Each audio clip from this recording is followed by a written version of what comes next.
Hey, and the magic worked again. All right, good evening, guys, and welcome to session 18 of Adventures in Emathan.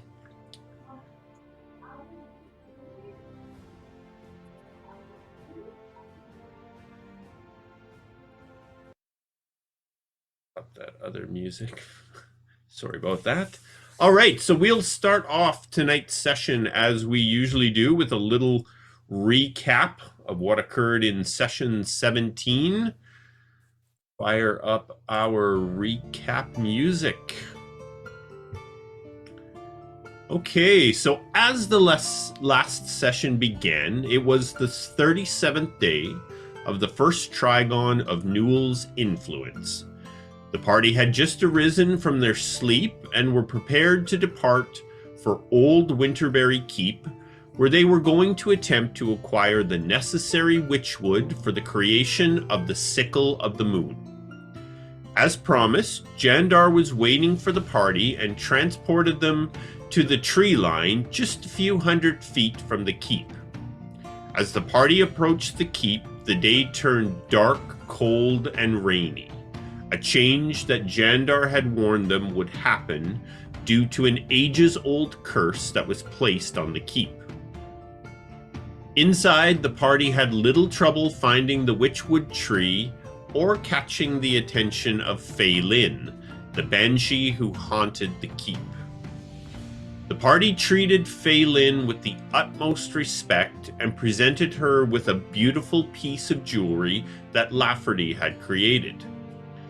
Phelan's vanity got the better of her, and she allowed the party to leave with the necessary witchwood.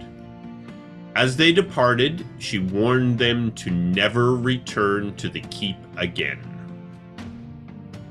The party returned to Winterberry, now in possession of the final material required for the creation of the sickle. Jandar told them that the sickle would be completed that night during a special ceremony that would involve the entire village. They needed to wait until dark so that the ceremony could be completed under the moonlight. Later that night, as promised, the druids gathered throughout the village, all holding candles that produced a bright white light. Jandar performed a short but powerful ceremony that completed the Sickle of the Moon. Their quest was complete. The party was ready to return to the Kingdom of Evandor and Tianchar Winery. The production of the elm wine could proceed as hoped. The next morning, Jandar transported the party back to Tianchar Winery. There they saw that the rebuilding of the winery was complete and looked fantastic, including a new manor house that was easily twice the size of the old one. Anton welcomed the party back and was very pleased to hear that the quest to acquire a new sickle had been successful. He told the party that he was busy ensuring that the elm wine crop would be ready for the Githenthor arrival during the Festival of Death. He felt good about the amount of elm wine that they would have ready.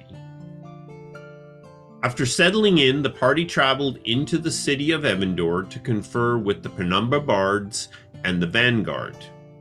They learned that Lord Felmorn Riovar had disappeared from Evandor Castle, but was believed to still be hiding in the city.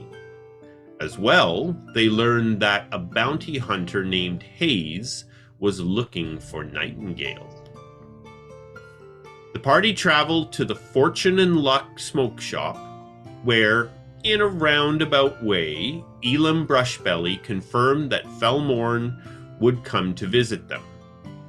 Sure enough, late that evening, Felmorn arrived at the winery disguised as a delivery man from the smoke shop. He told the party that he was now sure that King and Queen Evandor were imposters. He had learned from eavesdropping on the imposters that they were working for King Graynor Wilhorn of the Kingdom of Wilhorn. Felmorn believed that the real king and queen were with Wilhorn, so he headed there to see what he could find out. He asked that the party not provoke the situation until he knew the fate of the king and queen. With that, Felmorn departed. The party enjoyed the rest of the evening eating, drinking, and talking about all that was going on around them. Each had things that they felt they needed to sort through before the arrival of Maggie and the Githenthor to collect the elm wine. Nightingale and Landis decided to head to the city of Elegon, with a few stops along the way to check in with old friends.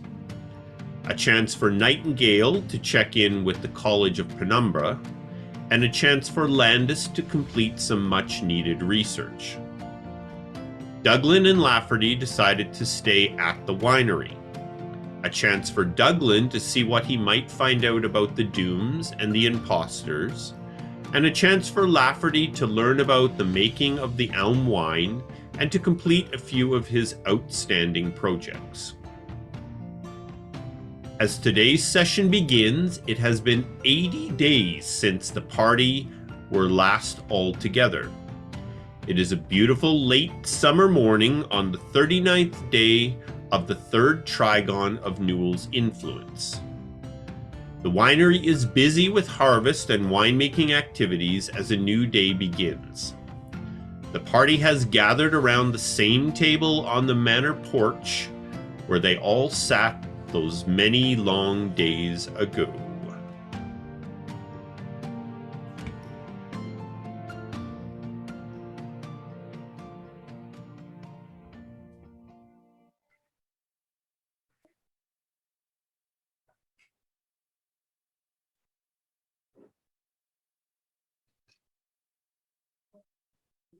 And dead silence from us all as we stare each other down. Have you been All taken right, by so, the Dooms? Gentlemen, it's been a bit of a spell since you all have been together. Nightingale and Landis arrived back at Tianchar Winery late last night, and you are now all gathered on the table on the porch of the new manor house, enjoying a breakfast together and a little catch-up. My friends, it is good to see you all. It's good to see you, lads. Trust your travels were not too harsh. Oh, there's been plenty going on in the protected lands, Douglan. Indeed. Here as well. I think we've both kept busy. Indeed. Perhaps we should enlighten each other on our discoveries. All right. I guess I can cut to the chase. I know we had a few things that we're looking into. Unfortunately, the big thing, I wasn't able to get too much information. However, I do have some new contacts that I can share. Became an honorary member of the Vanguard. Well, congratulations, Douglan. Show him the amulet. Well, now listen, comes with a lot of good, but it also comes with a little bit of well, let's just say if they need me, I gotta answer the call. So, but anywhere they are, we'll have resources, lad. Weapons, horses, information. They'll open the doors to us. So I figured it was the right thing to do. I was able to gain a little bit more information from. Do you remember the one that was trying to? Well, Falmorn was grooming to take over that barn. Yes. Well, I shared some ale with him, and he's also been in contact, but I really haven't been able to get into the inner circle there with the king and queen. It's locked up tight. I did find out though who voted for and who voted against. I think that's going to be valuable information. Interesting. Yeah. So the last council, Findara, Gandrick, and Terrell voted to include. I don't know if Findara surprises you. Stoneborn, Evandor, and Alagon voted to not include. basically Alagon kind of rules the roost, and their vote's worth 2, and that was the decider. And well, it sounds like the Kingdom of Stoneborn was right mad about that. So there's some leads there. Apparently there's some bad blood between well, let me say that again. Stoneborn was outraged that it was even close. They do not want the Kingdom of Wilhelm anywhere near this council. And the fact that it was 3-3 with only the decider being Alagon did not sit well with them. So those were some things to keep in mind. I went and saw your friends, had a wonderful evening out in the theater, put on, as usual, an incredible performance. Well, I was able to get in commune a little bit with the local temple here, the White Elm. Excellent, excellent. Yeah. Maybe for another time, I'll tell you how that went. Not right now. This is a joyous occasion. And let's see. Last but not least, lad, I found a chap named Rycroft. Boy, this man knows his way around a halberd. I'm hoping it's going to keep me on my feet a little bit more. We'll see, though. Anyway, he taught me some new things they didn't even know about, didn't even think to try. So, well, hopefully I don't have to use it, but if so, I'm looking forward to some of the new skills that I've acquired. So that's it. That's it in a nutshell. Douglan, it sounds like you've been busier than ever before. I've never seen this side of you. Anything to keep me out of the house, you know what I'm saying? Yes. You all notice that Douglan's looking a little more svelte than he was when you left there. The training, the muscles are a little more defined. The old dad bod's a little more toned. He used to have a lot of shirts that he didn't tuck in. He's starting to tuck them in now. He's gone from flab bod to rad bod. His forearms are definitely getting stronger for sure. Well, Douglan, I think it would be a good time for me to inform you Absolutely. of the Tell me what's information going on. I've come across. Indeed, Well, I started off with a visit with Brel Cortland. Do you remember Brel? Indeed. We Yes, had the wizard. inquired with him about portals, and he had mentioned that he had a way of detecting portals. Well, he assures me that there's been no further activity in Emathan with any portals related to the Githin. So that was a breath of fresh air, and he will alert us immediately if he does sense any portal activity. And he plans to attend the Festival of Death here at the winery. So Fantastic. Brel shall be one of the many who attend, hopefully. Then I have a bit of less pleasant news. I stopped in at Wellspell. Me and Landis ventured off path to take a drip in. I wanted to visit our friends we had met there, the Mistwalkers. As it turns out, Don and Ferric disappeared shortly after we left. I ran into Axton Embershadow, the headmaster of the Wanderers Guild, and he hasn't seen them since we've left. So that was unpleasant news. And also, it turns out that Wren has not returned from the Sea of Sand, though she's been expected by now. That is not good news. I tell you, Douglan, I wish I wouldn't have stopped there on my way. Interesting. I went to Elgon, as you all know, and while I was there, I've become a full-fledged member of the Penumbra Bards. Congratulations. So I too, Douglan, have joined the ranks of a establishment of time honored, which is quite exciting.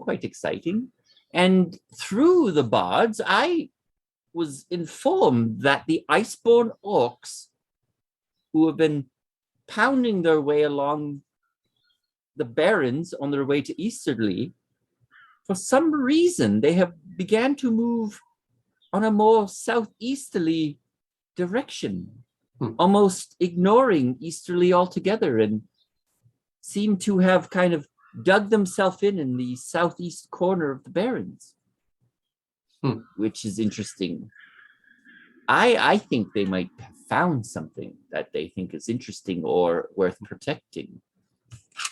So that might be something worth investigating further if we have time. I'd like you all to know that I have spent some time flushing out Randolph Lovelace, and he is now a disguise we can all count on for infiltrating those areas in which Nightingale might be a little too well known at this point. Can't wait for that one. Well, Randolph has asked about you, Douglan. Lafferty, perhaps you will enlighten us as to what your busy self has been up to. You'll have to excuse me while I fetch a drink before this happens, though. Well, indeed. Well, first of all, I have to tell you, Douglan, your father-in-law is just an absolute joy, as you already know. Fantastic! Oh my God, and I've learned so much. And I got to tell you, they all know about the alm, so I'm not giving any secrets away here. I have to tell you that we found a process to produce even more. We just needed to tinker with the calculations a little bit. There was the coefficient that we needed to add, the reagents, and then we were adding just a little bit too much. Yes. And what else? What else? Yes, of course. Well, listen, during my studies, I took a lot of the information that Anton was showing me. The processes, unbelievable. I don't know why I didn't think about that. But anyway, this is for you. And he hands Nightingale a bottle of liquid that it looks like, if you look inside, there's almost like shadows. Not shadows, I shouldn't say. Like, it looks like it's there and then it's not. Like the liquid kind of comes in and out. Now, for what you do, Nightingale, this might come in handy. You just put it on and you can walk through walls. I don't drink this. I rub it on myself. It's a potion. It's a potion. Oh, So it's not the oil of etherealness. No, okay, we went with the potion on that. Okay. Okay. So, yes, Thank of goodness. course. Yes, you imbibe, like you would any traditional potion. But yes, the etherealness is, I think, for what you do, it's going to come in quite handy, if I do say so myself. Thank you so much, Lafferty. Yes. So, like, you basically are going to go between planes. It's going to be fascinating. I mean, I tell you. Let's see. Nightingale looks over to Landis. As long as I don't get stuck between them. No, of course. No, this has been perfected. No. Don't you worry about that. And he kind of has a little bit of a far off look. And then he comes back. Oh, and I have to tell you, just between you and me, there is a black market arcane shop in Evandor. Douglan, did you know about that? Why the hell would I know about a black market magic shop?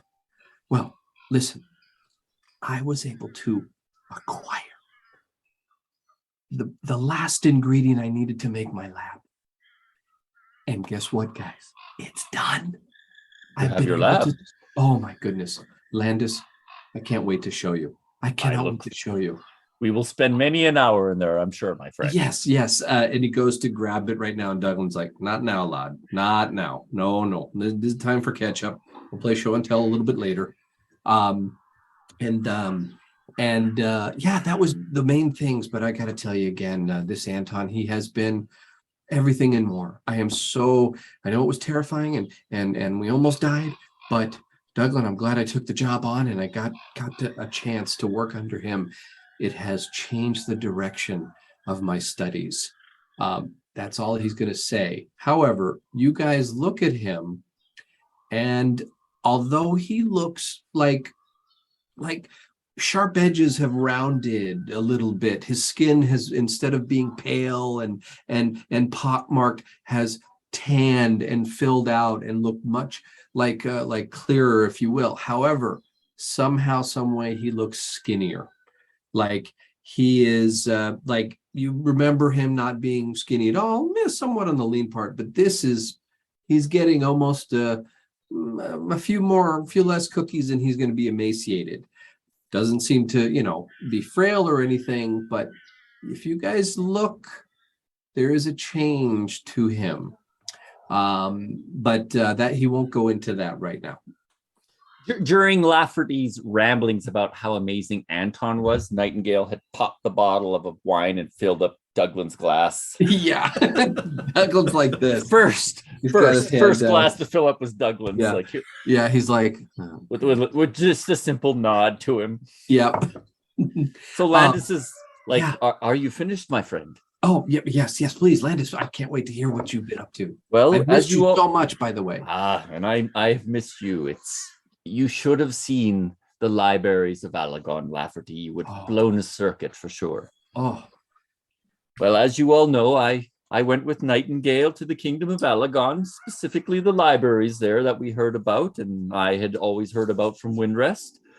I was fortunate enough to run into a helpful librarian named Miss Lunaridge, who aided me in navigating the vast rooms and collections of that library, which, again, the amount of knowledge trapped in those libraries is astronomical. I have learned that the Tomb of Ruination, I know that was a concern of ours, through the collective knowledge of the library, it would seem that this tomb has made its appearance on Emathan more than once. And it would seem to be a tool Eloch uses to, let's just say, cause a bit of trouble and find out information from time to time. So what he was up to with the dwarves still remains a mystery, but I'm pretty sure that this tomb or book will show its face on Emathan again before our time is done here. And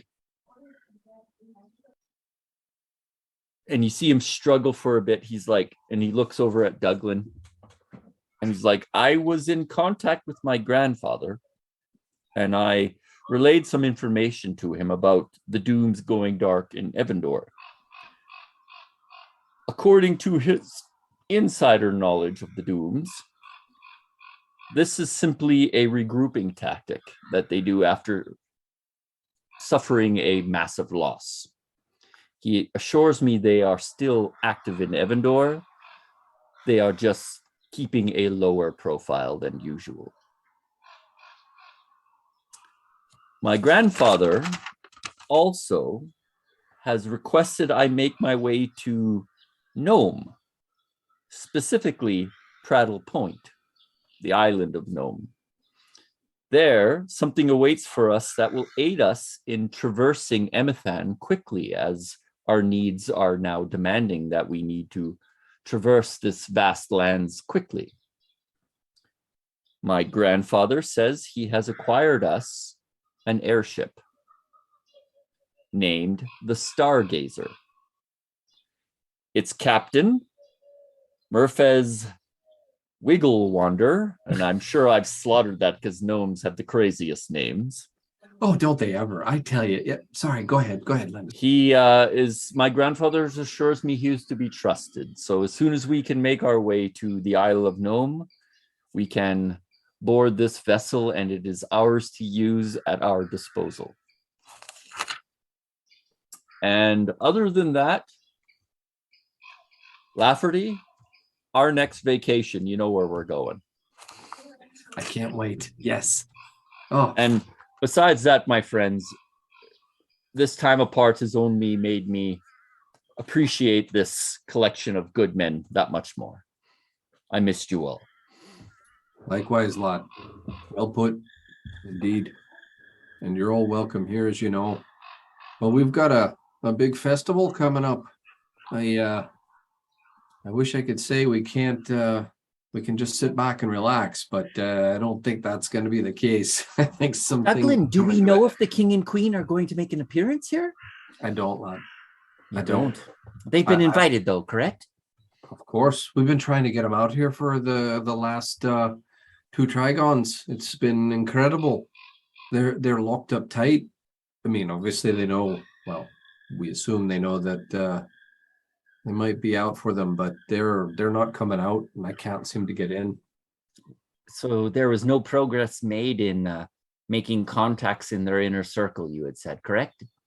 None that we didn't already have. Well, And they're working, and Falmorn is off in the kingdom of Wilhelm there, making sure if you can't find, I think if we can find the rightful king and queen, that might make all the difference. We got to make sure they're going to be safe. has there been any word from Lord Felmorn? I don't think so, right, Colin? It was just that he's on his way out there and to let him contact us. Yeah, basically the last time you were all together and he visited the group is the last contact you've had with him, and no one else has heard from him since either.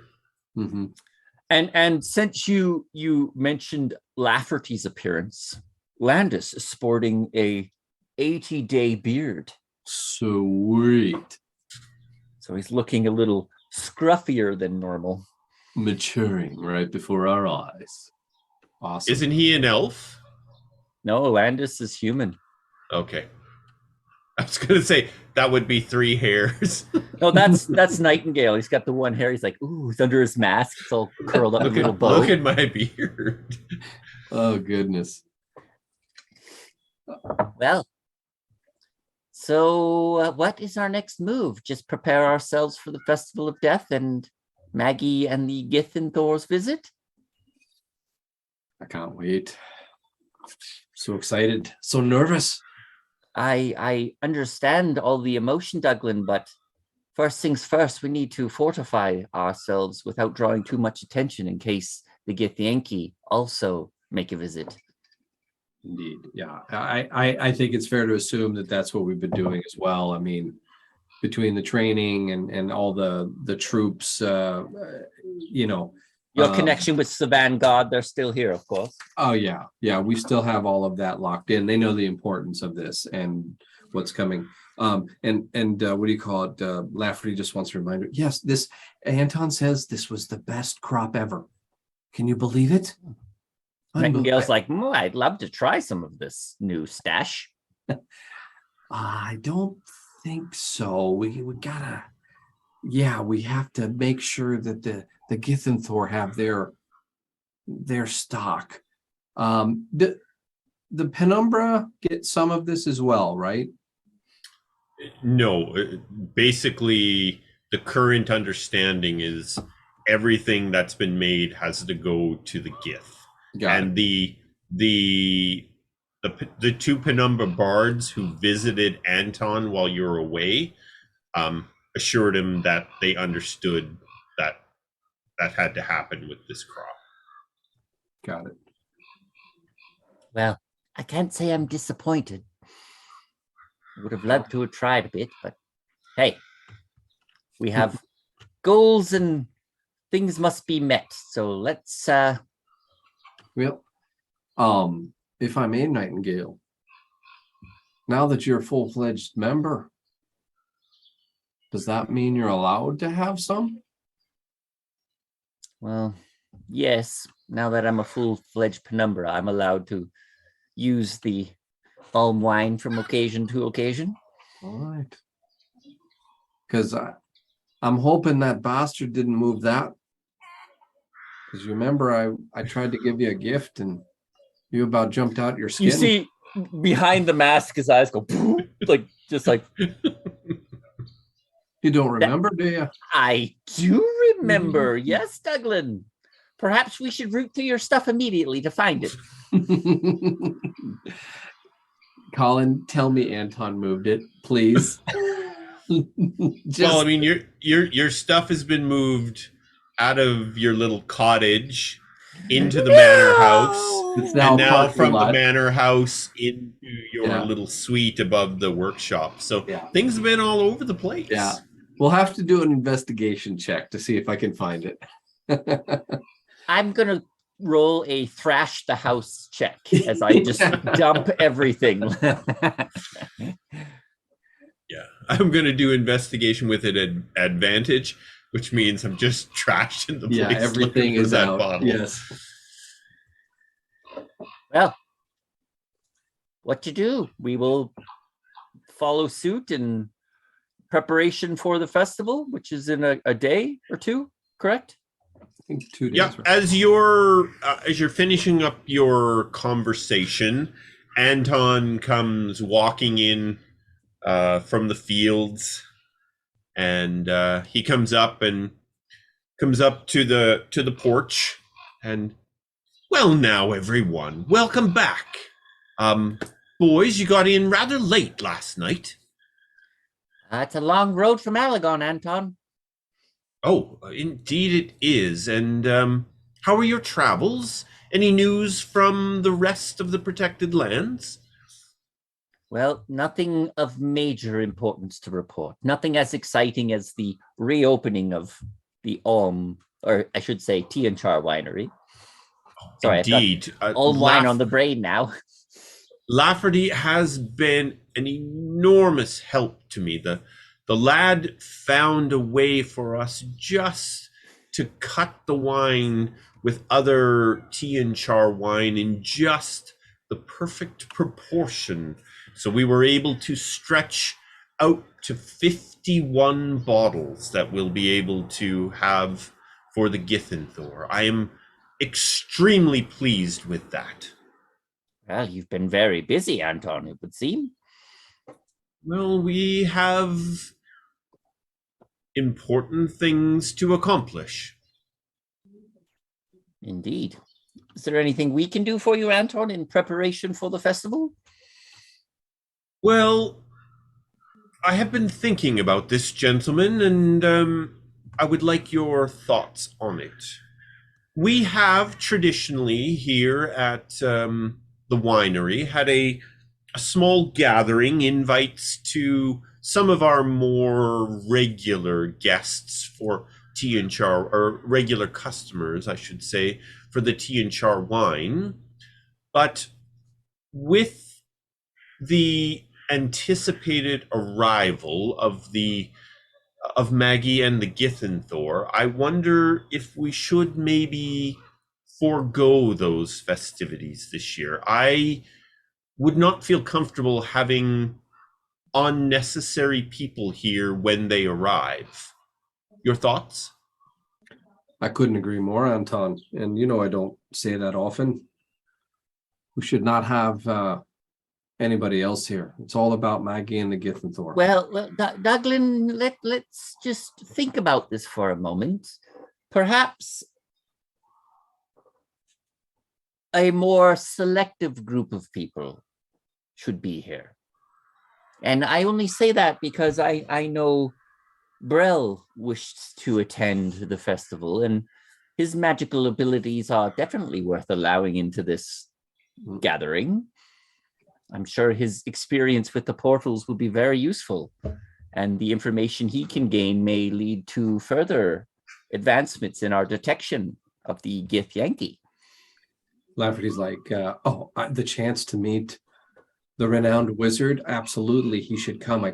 Yes, Landis, you have to tell me all about him. You have to. No, Nightingale, you were the one who met him. You have to tell me all about him. Well, I did meet the mage himself, and he is very impressive.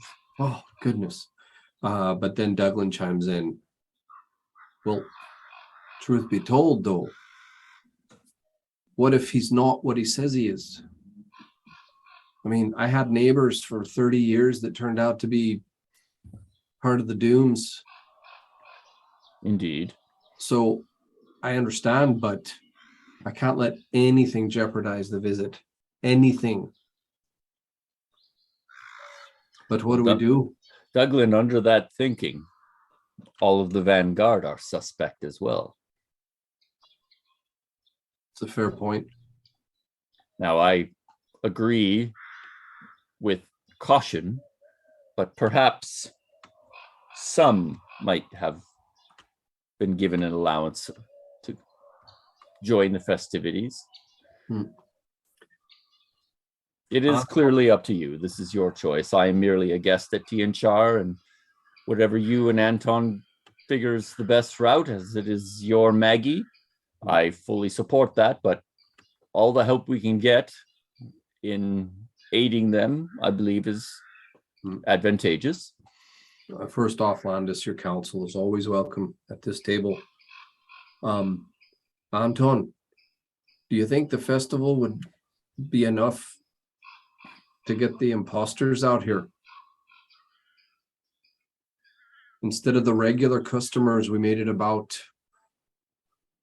the elite, let's call it. Very selective. I'm unsure, Douglan. But if they are, as we have spoken, if they are imposters, is this the right time to have them here? We're trying to get them out. We're trying to see them up close to see how they are doing this. That was the plan that we had with Falmorn.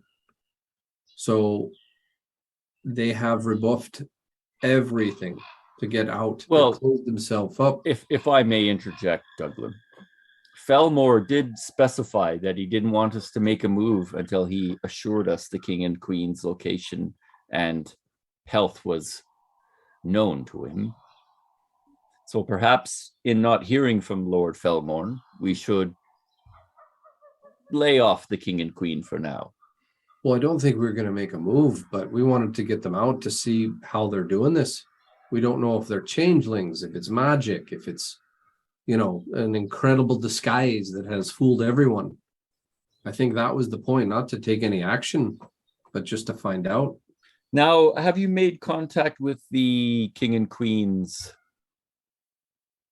close associates, advisors? Rebuffed throughout. Well, perhaps just an extended big invitation to those few would give us a chance for a conversation or two. Perhaps. That way we can keep numbers low. Mm-hmm. As far as you or Lord Felmorn were concerned, the king's advisors were trustworthy at this point, and it would get you close to the king's guard, would it not? So perhaps just a small handful of invitations so that T&Char Winery doesn't seem like it's out of the ordinary for them not to have a celebration to draw attention. It's just a smaller celebration in lieu of the added costs of the rebuild. That way we can keep things looking normal, but still have a chance to get close to people we wish to get close to. Yes, Douglan, more selective, if you will. Like, we could be very strategic about who we invite. It could be, as Landis says, we could have the advisors to the king and queen and not so much the king and queen. And then the famous wizard would be here. And then who else could we? I mean, what if we had? Would it be crazy to have the advisors from some other kingdoms? Would that be Anton sort of? So I need to make sure that we all understand a very important point about the arrival of Maggie and the Githyanthor. And he points kind of across the yard. Through the trees, there's a little bit of a clearing that you can see from the porch. That's where the portal is going to open. Do we want guests here when that portal opens? You know how I feel about it. What if that portal opens and it's not Githyanthor that come through it?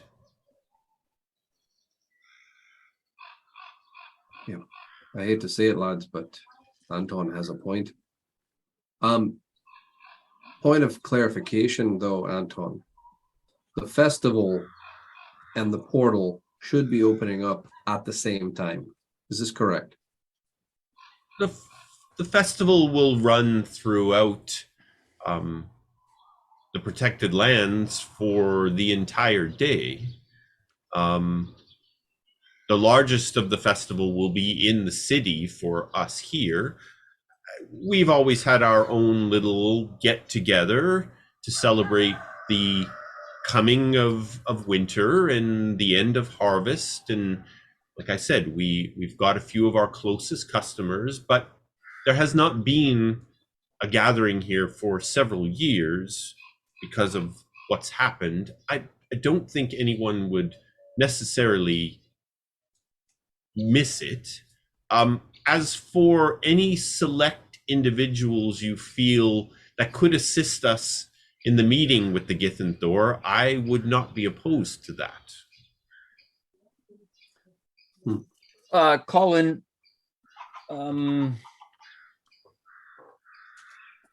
Brell lives in Wellspell, right? Nope. Where does he live? He lives in Wellspring. Wellspring, sorry, Wellspring, yeah. Not Whalespell, Wellspring. No, Wellspring. Okay. Landis will look over at kind of Nightingale and ponder a bit. And he's like, perhaps erring on the side of caution is the better route to take for this particular occasion. As Anton has pointed out, we need not inform those who aren't informed of the Gith and cause widespread panic. And I do believe, though, that Cortland would be an assistance, a mage of his capability. So perhaps just himself and us be here. He's already in the know. This wouldn't be a surprise to him, and whatever information he can glean, I'm sure will be an assistance to us all. Oh, I would concur, Anton. He would be invaluable for information and I mean a defense. I'm sure if it wasn't the Githyanthor coming through, he would be invaluable with what he could do and create if even half the rumors are true. Well then, I do believe that we have a couple of days to ensure everyone is ready for the event. In my few communications with Maggie, it appears that they will arrive sometime in the early afternoon. Douglan, I believe you have had a few further conversations with Maggie to the same end. So we should be ready for them, which will require having the wine at the clearing, ready to be transported back through the portal when they arrive. Excellent. Well then, we've got a couple of days. Perhaps we should snoop around Evandor a bit more? Unless, of course, Anton, you require us here. I'm sure I could be up in your grill, poking about and not getting in the way, for sure. I will be quite busy with the continued harvest and making of our regular tea and char wines. It sounds from discussions with the captain that the Vanguard will spend their time over the next several days and increasingly on the Festival of Death to ensure that there is no doom activity in or around the winery or the wheat fields. So you think we could borrow Lafferty? Let him get out a little bit. Yes, Lafferty's requirement to the elm wine has been taken care of, and as I said, he was a massive assistance to me. But the four of you are free to enjoy your couple of days before the meeting begins. All right then. So we'll head to the city for a little prep, a little pregame. A bunch of womenizing and drinking, shall we, Douglan? Yes, let's do it. Yeah, I mean, obviously, I don't think we need to do a shopping trip because we've basically been doing that for 80 days. It's been a fair bit of Are you supposed to give me a potion? Oh yeah, let me drop it into the party sheet. As I pry it from Lafferty's hands. Thank you for the gift, Lafferty. Yeah, here it is. Yeah. Lafferty, you have to let go. Yeah, I have to let go of it for it to be mine. Now, make sure that you have to drink it all in one. Don't sip it. Like, I've seen you sip things before. You have to open the throat. My good sir, some things are for sipping and some are for gulping. I get it. Read the description of the potion. I love the way it describes this potion. Tiny beads of this cloudy, black, oily fluid form on the outside of its container and quickly evaporate. Consuming this potion causes the drinker to gain the effect of the etherealness spell for 1 hour. Want to read what the ethereal spell does? Please enlighten me, Lafferty. You seem to be enjoying yourself. Well, you step into the border, rejoins of the ethereal plane. In the area where it overlaps with your current plane, you remain in the border ethereal for the duration or until you use your action to dismiss the spell, the potion. During this time, you can move in any direction. If you move up or down, every foot of movement costs an extra foot. You can see and hear the plane you originated from, but everything there looks gray, and you can't see anything more than 60 feet. While on the ethereal plane, you can only affect and be affected by other creatures on that plane. Creatures that aren't on the ethereal plane can't perceive you and can't interact with you unless a special ability or magic has given them the ability to do so. You ignore all objects and effects that aren't on the ethereal plane, allowing you to move through objects you perceive on the plane you originated from.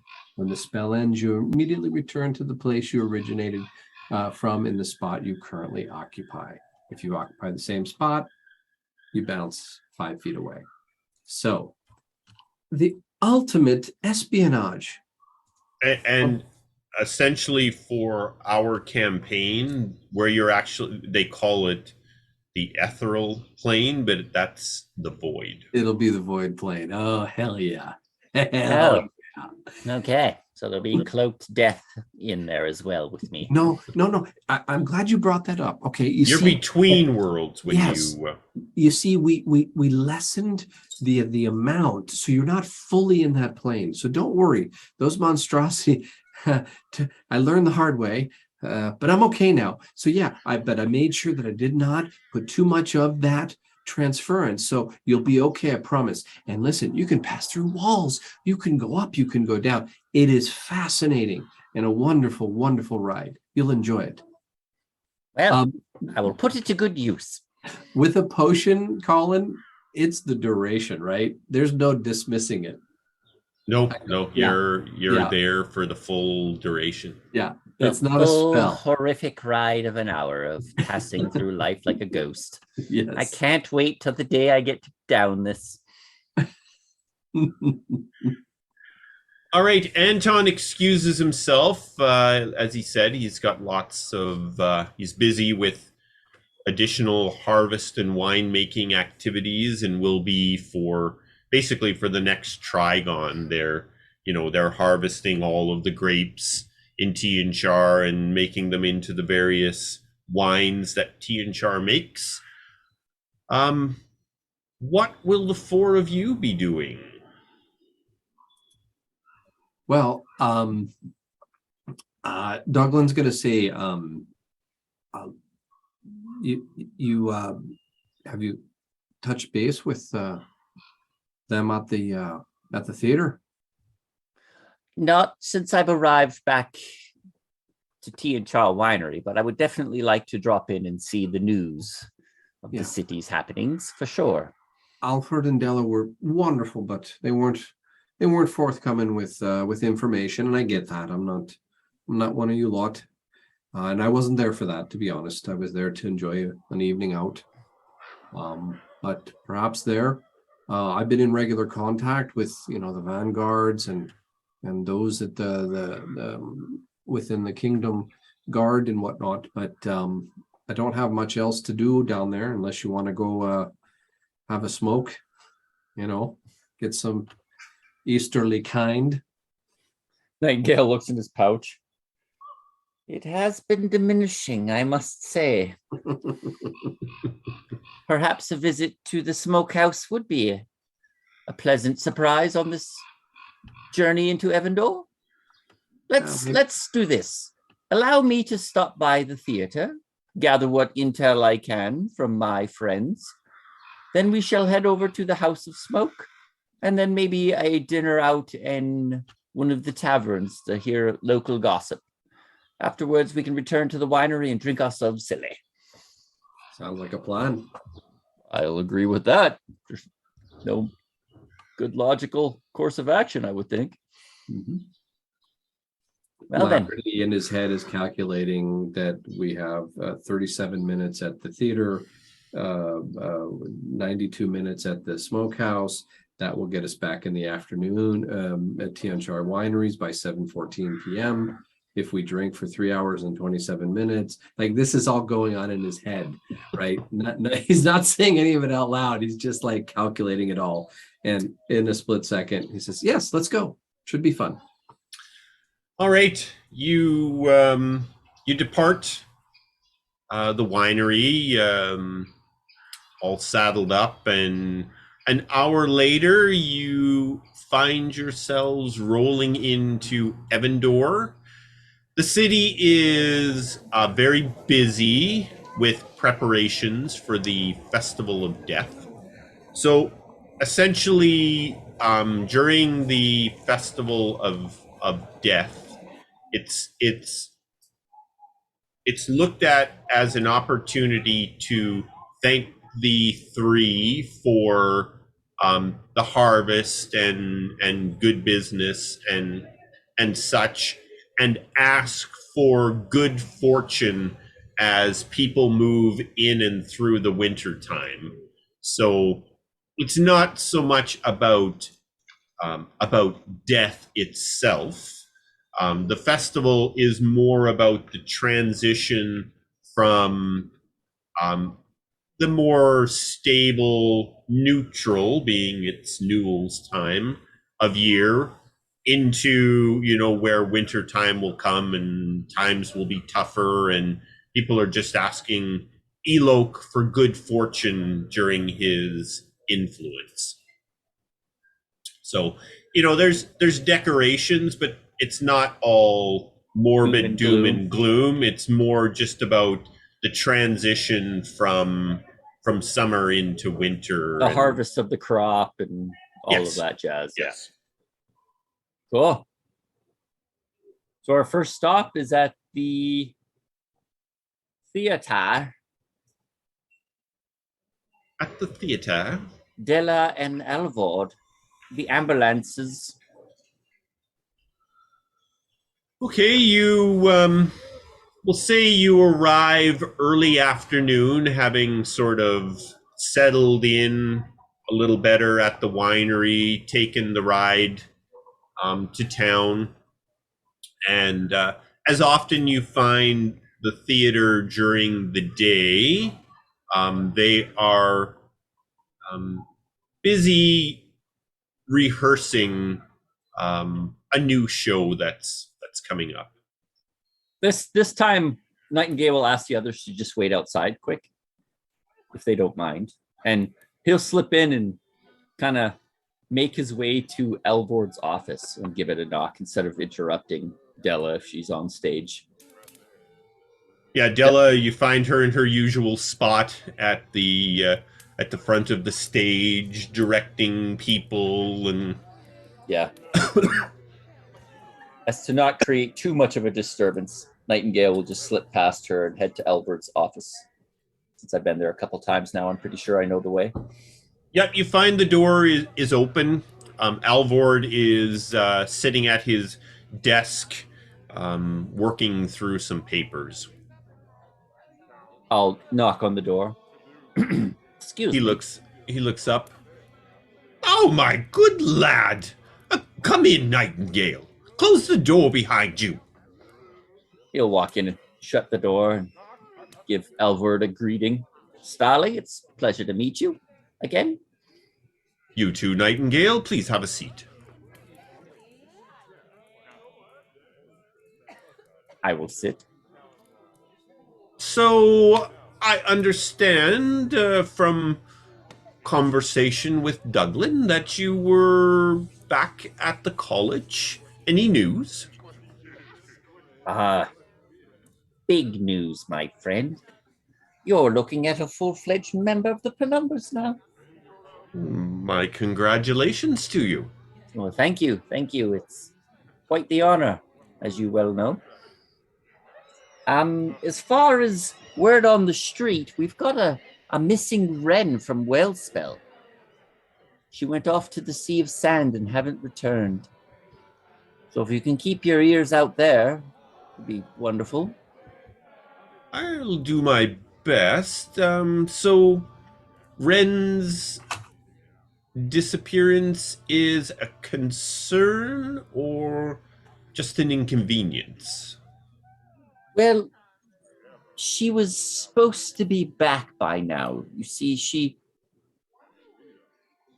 was off on a task for us. Well, last time we were in Whalespell, we ran across two tiefling sisters who had these gems embedded in them that seemed to take control of them. Now, at first we didn't think much of it, but we ran into a bit of a scuffle with a mage who was linked to these gems and were very upset with us finding out about this. He vanished, and of course we couldn't track him down, magic and all. Does its thing. But we sent Ren with the two tiefling sisters back to the Sea of Sand, and by now she should have returned. All she was doing was dropping them off.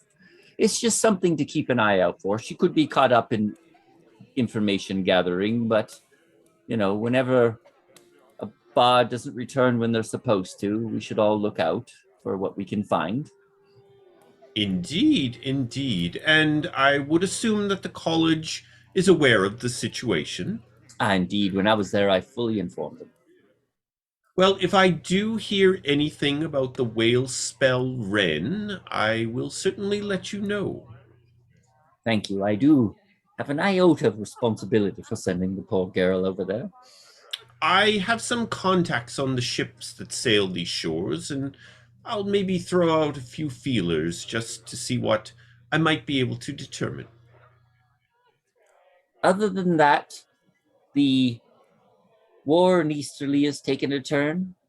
It seems that they've decided to do other things, and he'll describe the information that he gathered about them putting some fortifications up and seem to be sitting put, waiting for something. So that's of interest. Any information we can gather will be of importance. And then other than that, he's like, you know, it's the typical information, things going on, people doing things. How's Evandor? Anything of interest since I've been gone? Has been a while. It has been a while indeed. The situation with the king and queen grows darker with every passing week. They have become completely reclusive. Only their advisors now seem to speak to anyone, and even getting an audience with one of them is next to impossible. During your time away, we have heard no further of Lord Falmorn, but we continue to listen around town for his potential return. Excellent.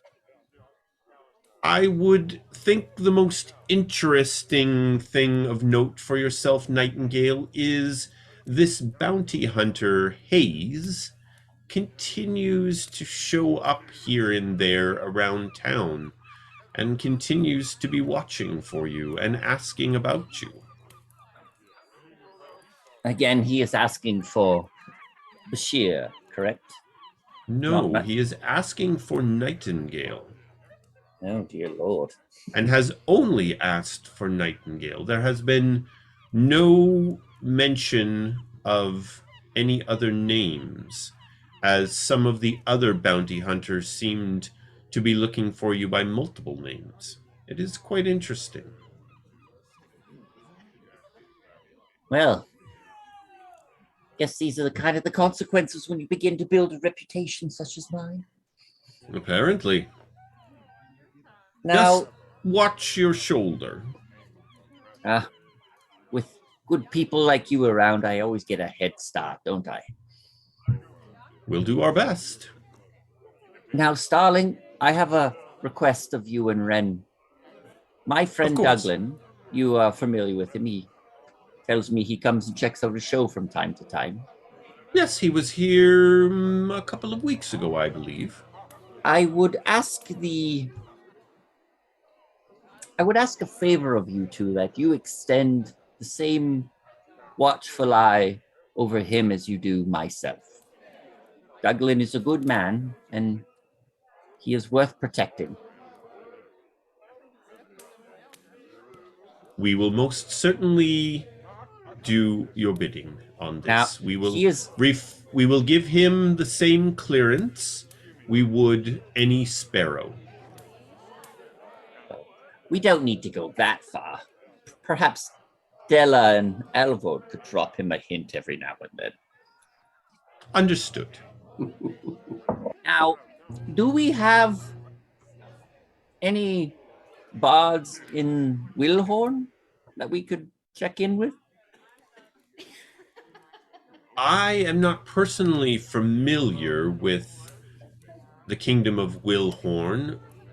It is not a part of the protected lands, but I could inquire if there are any penumbras currently stationed there. I would appreciate that.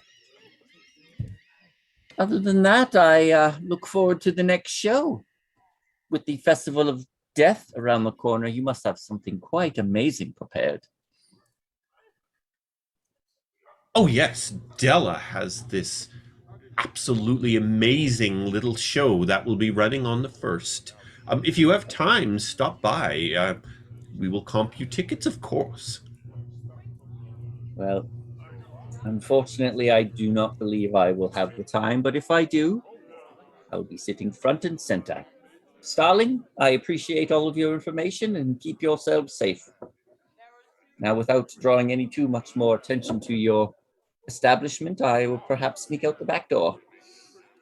Oh, I would say just leave the way you come in. Performers come and go here all the time. Fair enough. Until next time. And he'll slip out. All right, as you go over and open the door. Oh, good day to you, sir, then, and thanks very much for stopping by, Nightingale. Perhaps when your show needs a star, I will return. Good day, sir. To watch the star, I'm sure. Give a wink. And then I'll walk off. Head it back out to the fellers. All right. Douglan, Sit. You should be mindful. I've heard terrible things are hunting you again, as usual. Douglan's like, so what's the bounty hunter's name this time? Well, you must know. His name is Hayes, and he knows me as Nightingale, so I think I'm going to have to change. Is this from that same chap that's got a... I don't believe so, because he knew me as... And Nightingale will go, he knew me as Bashir. I don't know how he would know me as Nightingale. This is quite perplexing. Mm-hmm. What's he look like? You. A human, male, dark hair. Don't you all look the same? So fabulous. Indeed, Douglan. A little theater humor for you, eh? Exit stage left. Well, anyway, let's keep our heads up. If anyone's tailing us this evening, perhaps we could have a talk with this Hayes fellow. And we will head off to the Fortune and Luck House of Smoke. I need some easterly. All right. You make your way across town. You know, we've talked about before, the town has seemed in a bit of a funk. It seems, you know, there's a little more activity, a few more smiles with the upcoming festival. It's taking people's minds um, off of the situation with the king and queen, and you arrive outside of the House of Smoke. As the group is kind of working their way through the streets and what have you, Landis will drop back next to Lafferty and be like, "My friend, you look different. Has something changed?" What? No. What? What? I'm the same. I'm Lee Lafferty. Yeah, it's just me. Okay. As he kind of pokes Lafferty in the ribs. "If you say so, my friend. Perhaps I'll be buying the meals this evening." Oh, yeah. Oh, you know, Anton, we run a lot long hours. I forget to eat sometimes. You know how it is. I do. I believe it was 2 or 3 days in the depths of these books, and I realized I hadn't had a meal.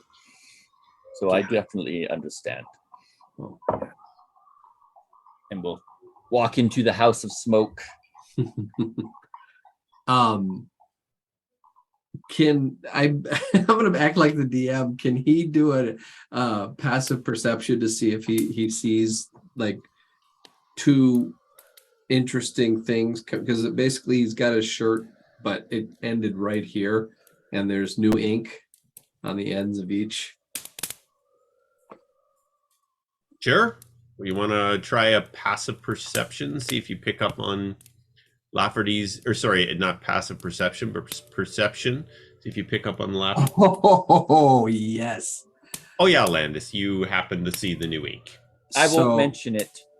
Yeah, you see like it comes. You don't know how high up it goes because he's got long sleeves, but he kind of like points or something, and you see it, and they're matching on both sides, and it's sort of like a black flame that ends like right in the mid palm on both sides, and that was definitely not there before.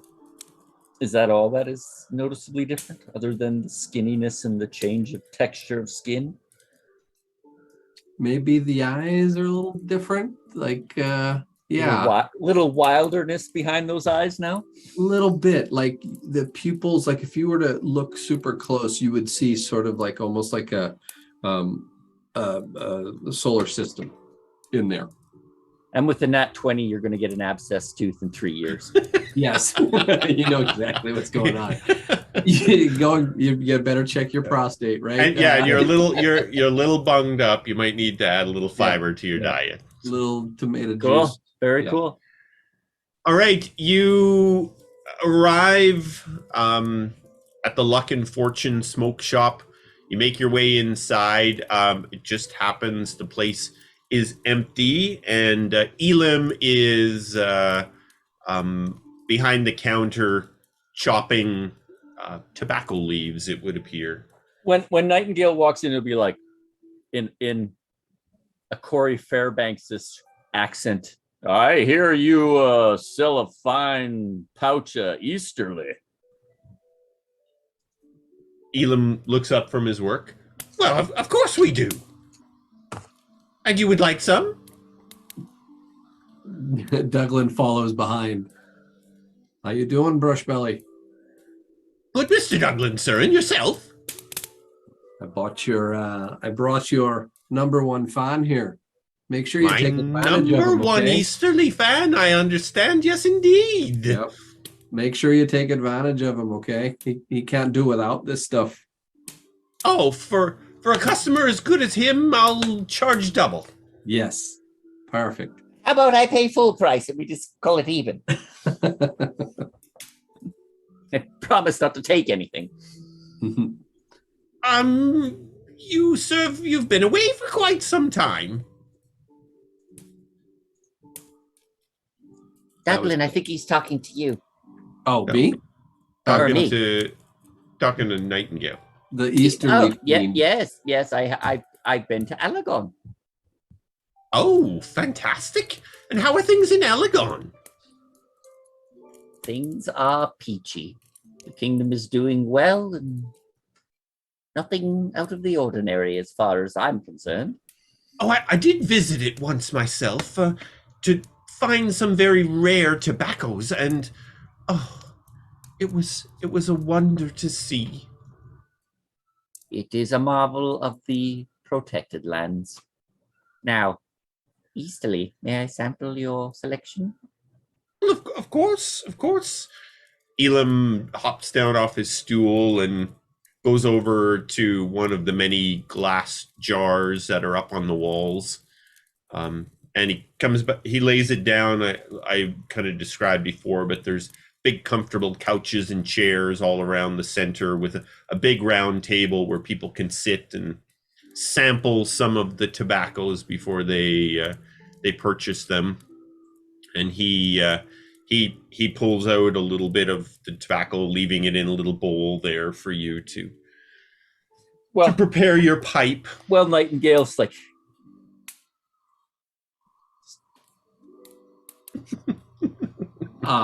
Do you want to be left rolling alone on the ground? Nightingale, do you want to be left alone? Douglan, these things are worth sharing, my friend. and he'll kind of lean over to Douglan's ear while he's, brush bellies off doing whatever. And he's like, perhaps you should inquire if your friend has heard from Lord, our acquaintance. I was waiting for you to get done with your while you're saying that, you see he's like, I'm ready. By the way, a little digression. Rewind real quick. Aside from the potion. What do you call it? Actually, no, we can do it here. The Lafferty sees that Nightingale is like rolling up or looking for it, so he just kind of goes into his pocket, pulls out a little flint and a little wicker. He fixes it here, puts a little ball bearing with a little. He basically tinkers and makes Nightingale a lighter. This is probably a lot easier. I think, seeing the quantity that you're about to buy, my guess is you're going to be lighting up quite a bit. So this will save you a lot of time instead of the tin flint and tinder. This is much easier. You just push down and watch how the mechanism engages, and it's going to automatically light. You just have to fill it with fluid. I would say after 1,000 lights. Nightingale's, goes right into Lafferty's face, almost that his beak is almost touching your beak, and he's like, are you trying to become besties with me? You don't like it? I think it's lovely and it's working. Thank you, Lafferty. Oh, wonderful. Yes, it'll save you a lot of time. I don't think you're half as annoying as you used to be. He looks at you like confused, like, you thought I was annoying? He'll light up. Lafferty, would you like to try some of this Easterly? It's wonderful. He'll smell the bag, but he won't smoke. Don't worry, I'll blow every hoot in his face. No, and then he goes into a long diatribe of all of the ingredients that are into the Easterly mix. Douglan, now's your chance. As he comes back over, Douglan's gonna say, kind of like, so tell me, Brushbelly, you got any special deliveries? If you catch my meaning. He kind of thinks and says, well, actually, Douglan, there has been no deliveries in some time. Is that something we should worry about? I don't believe so. I think it's just the way business is right now. Fair enough. Sometimes, you get surprises and sometimes you don't. Indeed. Well, you be sure to let me know if you get any special deliveries, right? Of course, you will be one of the very first I tell. Now, Mr. Nightingale, are you interested in purchasing some of the Easterly? He's like, How much do you have? I've been able to procure about a pound that's in the container. I can sell it all to you for a gold piece. I'll take it without bartering. You are, of course, graciously going to wrap it up for me in something that'll keep it a bit dry, or I should say moist. Of course, of course. He takes the glass container into the back where you went with Felmorn that time, sort of the private meeting area in the back there, and he comes out with a little pouch. Everything is all prepared for a gold piece.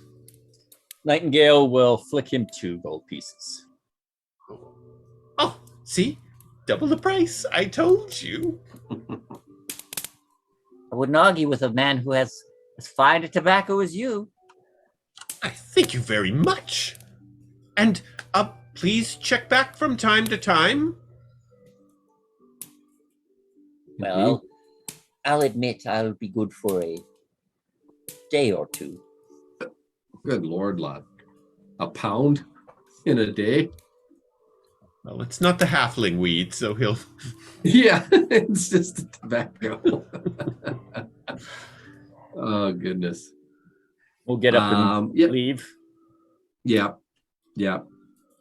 Well, Douglan, these are your stomping grounds. Where's a good place to get a bite to eat where we might, really hear the pulse of this city?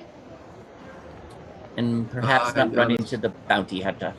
I'm a bit Yeah, I hungry don't before. remember the name. Didn't we go to a place the first time? No, I don't think we ever did. Douglan, Yeah, I wonder-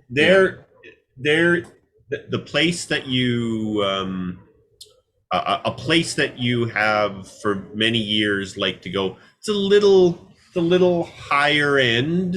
Mhm. It's called the Nag's Head. It's right down on the ocean. Food and the drink is kind of a step above a lot of the places in Evandor, so it's not somewhere you go for a quick pint, but a little bit higher crust. I got just the place, gentlemen. Follow me. Nightingale, of course, will be now enjoying his nice Easterly cigar as they ride to. So you call this what, Douglan? Where are we headed? The Nag's Head. It's down by the water there. Is this the kind of place where you smash the glasses and... Well, it's a little more high end. So be on your best behavior, lad. You don't have to ask me. And Lafferty, don't analyze everything, just enjoy it. Oh, okay. We will head to the Nag's Head. All right.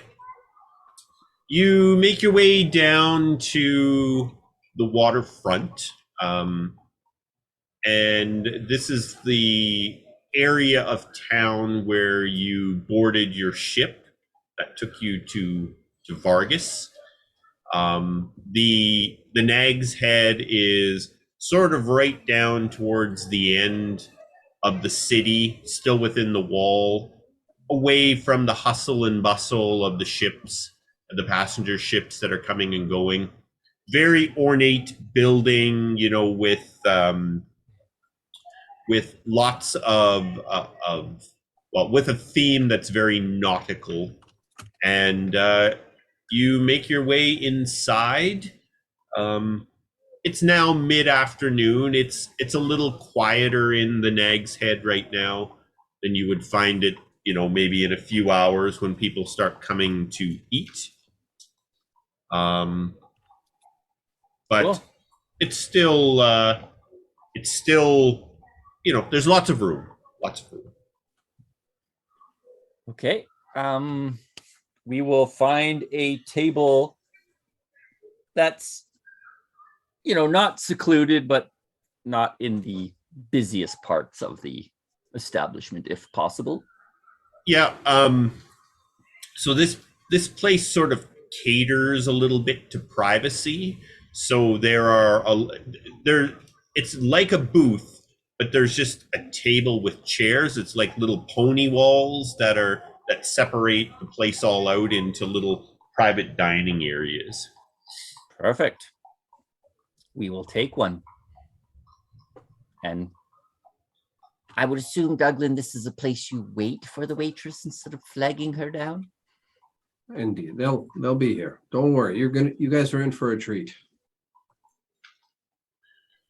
All right, Excellent. shortly after taking a table, a young maid comes up and, well, hello, gentlemen.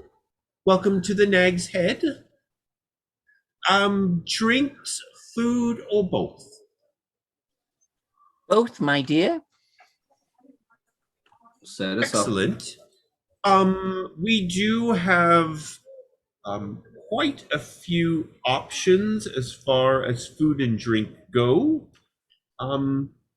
Do we want to start? I can bring our menu and you can look it over and make your choices. Before we do that, is it possible? Do you have a restroom that we could use? Wash up a little bit. We've been walking a little bit.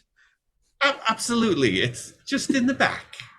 Oh, I think I'll And join you, Douglan. That, by the way, Yeah. is very meta. with that little hint, I think we'll we take have a little biological Yes. break. where There we go. role Yes, play it's- meets the real world. it's time. All right, we will take a short break and be right back.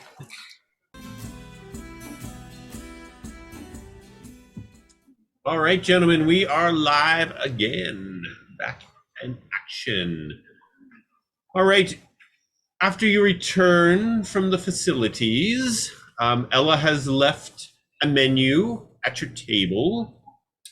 The drinks of the house are the Happy House Ale. There is a Flying Weasel wine, Wyvern hard cider, the Bee's Knees mead, and Holy Mare rum. Nightingale would like a holy mare, is it? Rum? Holy Mare rum. Landis will just get a bee's knees. Okay. Douglan's gonna have the Wyvern. Hard cider. Yeah.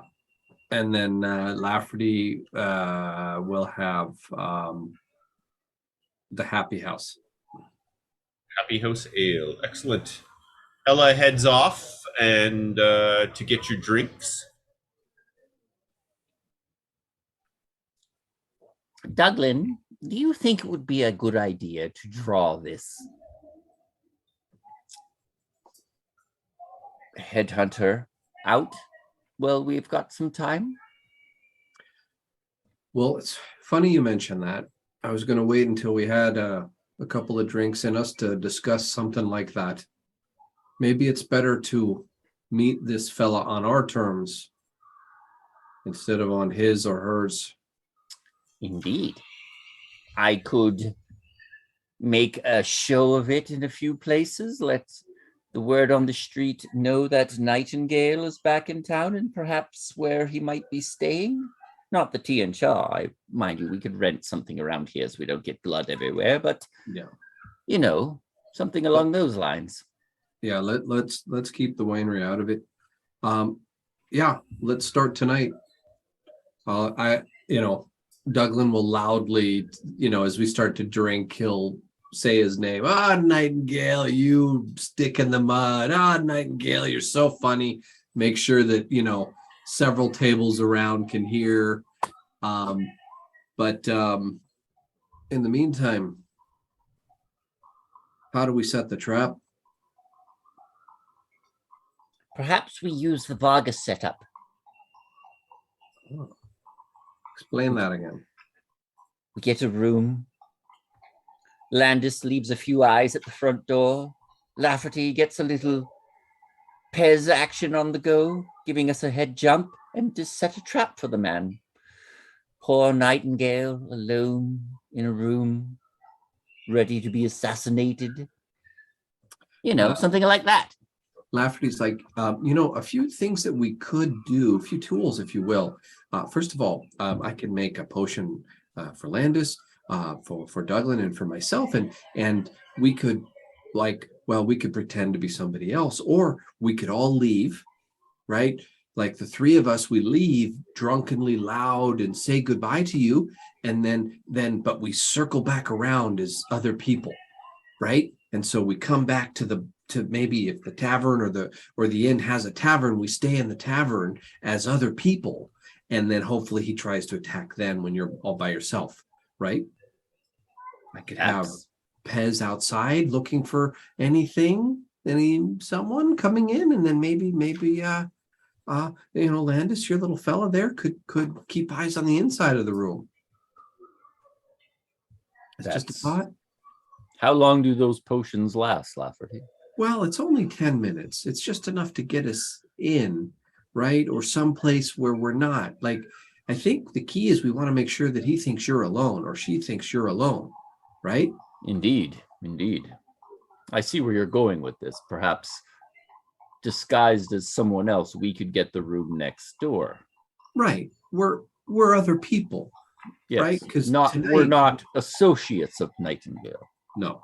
We're just three simple travelers that just took up residence next door. Douglan, do you know of an inn that would be of suitable reputation, not too high class, but not too, where we'll all need to watch our backs?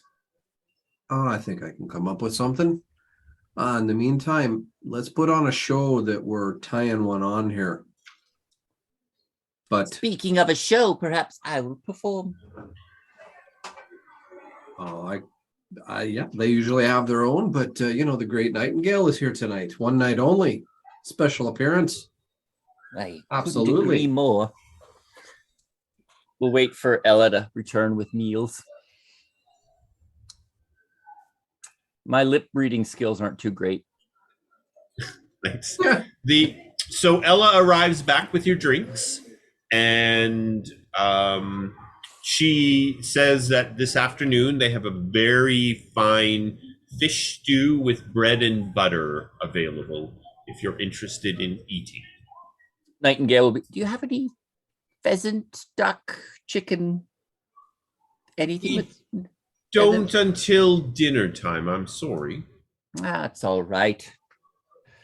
Fish stew sounds marvelous.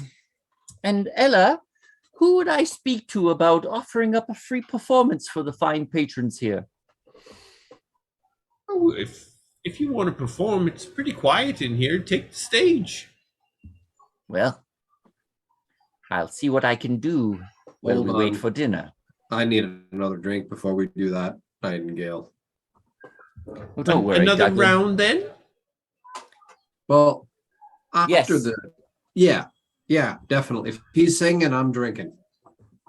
Perhaps I'll be right back. Perhaps I'll sing a ditty about Jasper Penniless, the eunuch, and his adventures. He'll give Douglan a little elbow. Ah, yes. My third favorite disguise. So, is there like an area that looks like it could be good for performing in? Yeah, the tavern does have a stage. So as Nightingale's walking, like he'll pull his lute out, and as he's kind of walking up to this area, he'll ask for a little blessing from Nool, even though it's the end of his influence, if he'll grant me a good performance this evening, for I need to get the word about that Nightingale is here, and I will use a little guidance on myself for the performance. All right.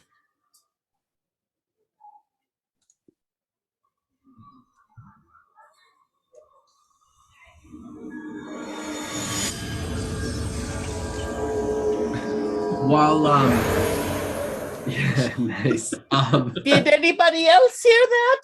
Yeah, it's just part of the show, folks. Don't worry.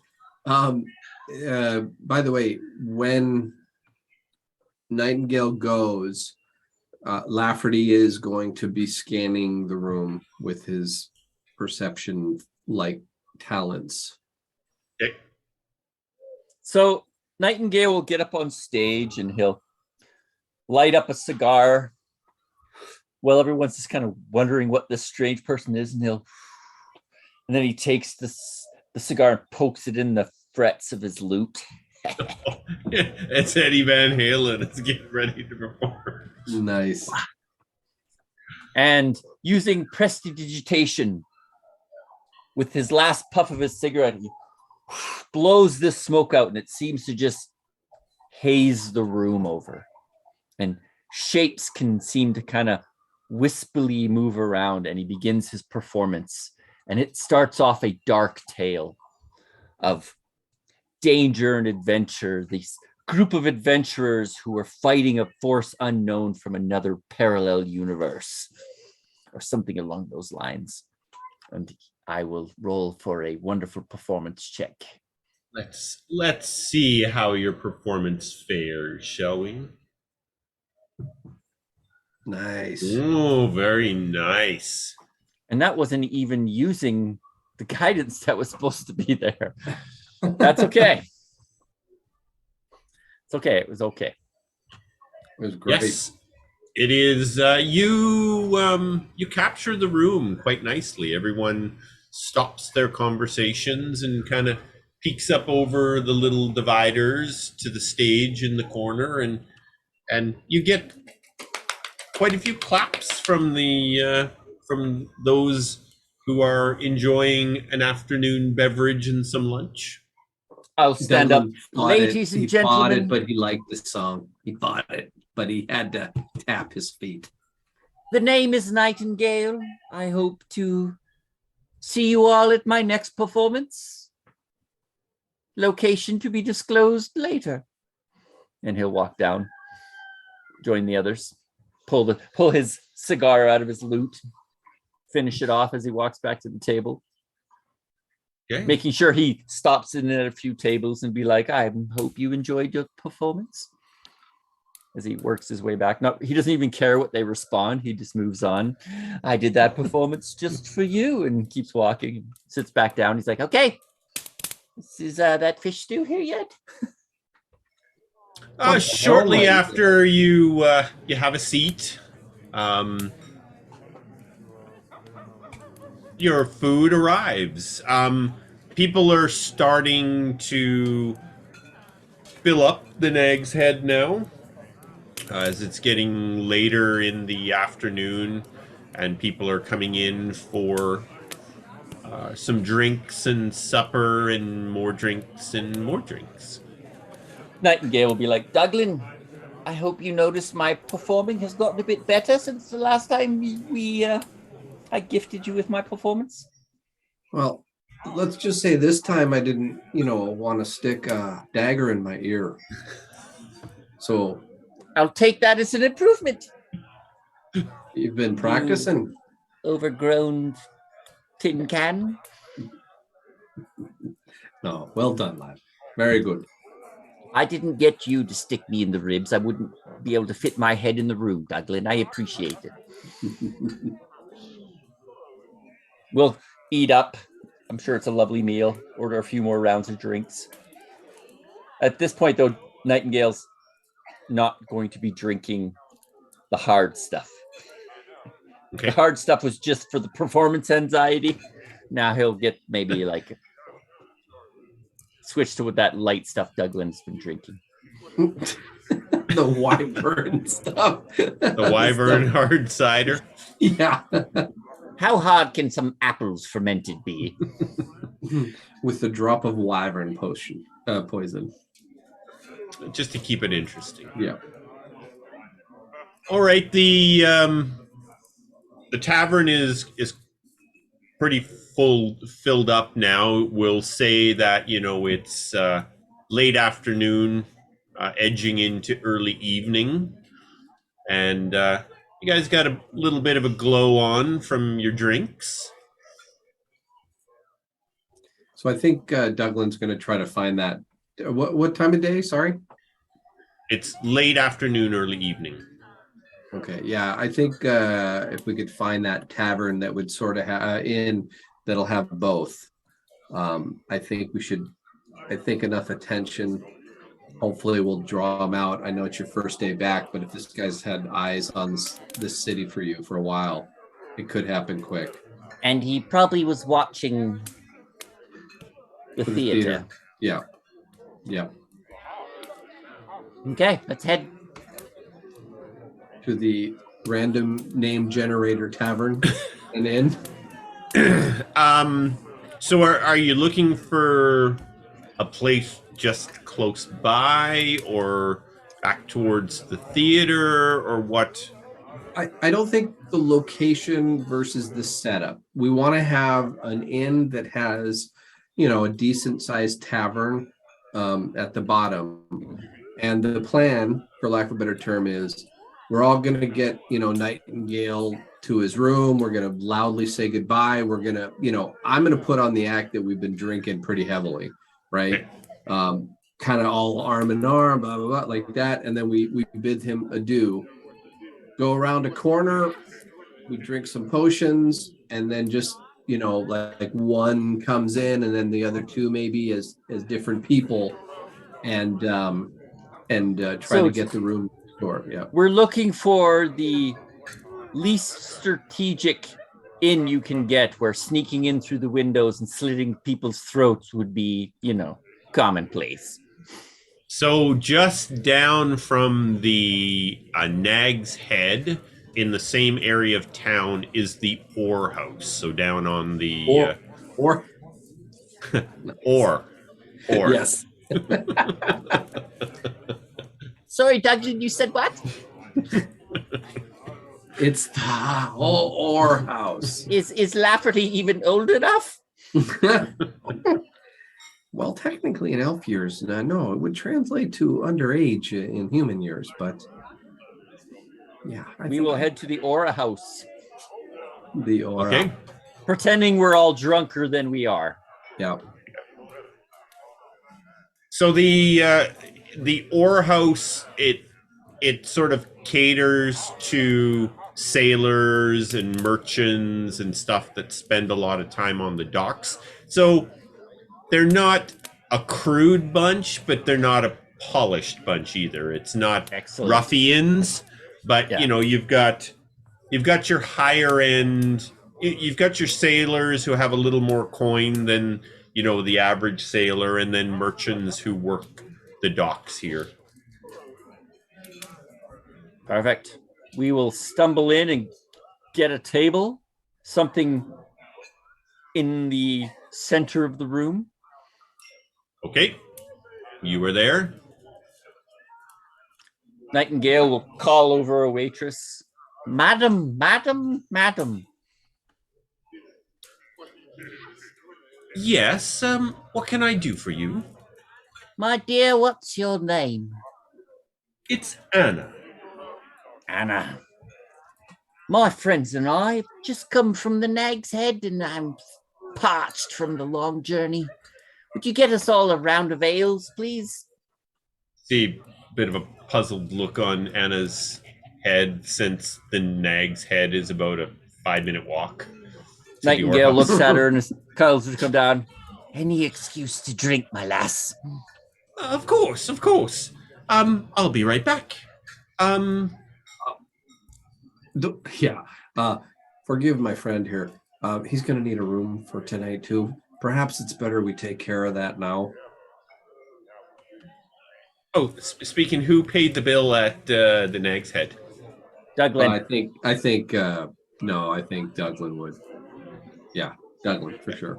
Okay, 5. We ran out without paying. 5 gold. That was a dine and dash, I call it. Right. Paid. All right. By the way, that's another thing Fantasy Grounds should have is a Like you literally have to deposit it in and it'll show up on the thing. Yeah, one night stay.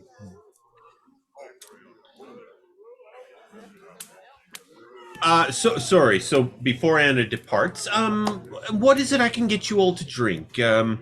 We have a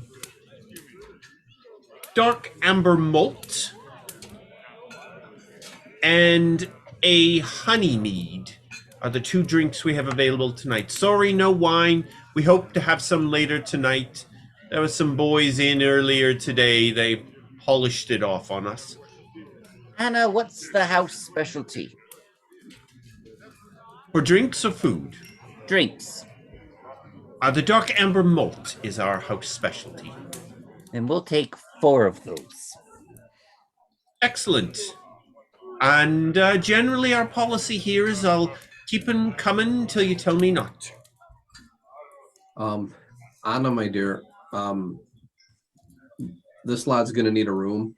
Perhaps we can take care of that now. Of course. Rooms are 8 silver pieces a night. Nightingale, out with it. You said 8 silver? Yes. And I will grab you a key. Nightingale will put 5 gold down. Why? We will be drinking lots then. Anna, I just want to make sure you're well taken care of, dear. She heads off with the 5 gold. Returns a few moments later with 8 mugs of the dark amber malt and a room key. Okay. It's going to be one of those nights. Remember, Douglan, don't get too wasted. So Lafferty is, knowing the game, is going to sort of subtly put in a little, like it dilutes the alcohol content subtly. So we're drinking, but we're not drinking. It's all, what do you call it? Diluted. It still looks the same, but yeah, he's going to put a little bit of his special formula allows him not to get super drunk. All right. By the way, still scanning. The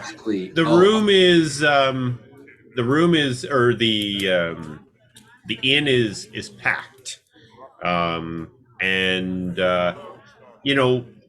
much like I said before, you would characterize the room as full of sailors and merchants, and mostly keeping to themselves in the various tables. Douglan, do you think I should do another performance to get the buzz about? Kills me to say this, but you're pretty good, lad. Give it another shot. Let's see if it wasn't a lucky one. Nightingale looks at him. Luck, this is all skill. Both good and bad. It's my choice. He'll look around to see if there's any spot in here that would deem a good spot for a performance. Yep, there's a small stage in the corner. Looks like a single bard or performer could sit upon and strum his lute. Then Nightingale will, again, while he's waiting, he rolls up an easterly. He's like, Reminds me of home, Douglan. and he'll put it in his mouth and walk up to the bar. So Lafferty is you see him kind of go to his mouth with his hand.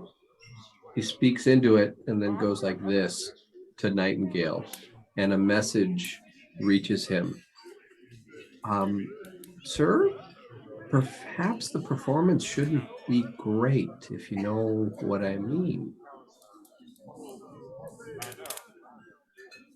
You can respond to this message. I can respond to it? This message. I don't know what you mean, you fool. Every performance should be great. He whispers again into his hand. You're supposed to be drunk, sir. Oh, Indeed. I will do a drunken great performance. And he'll walk off. A drunken great performance. Well, Nightingale walks up to the barkeep. Barkeep, I'm going to perform for your patrons. And he'll turn and walk to the open stage area without asking permission, really.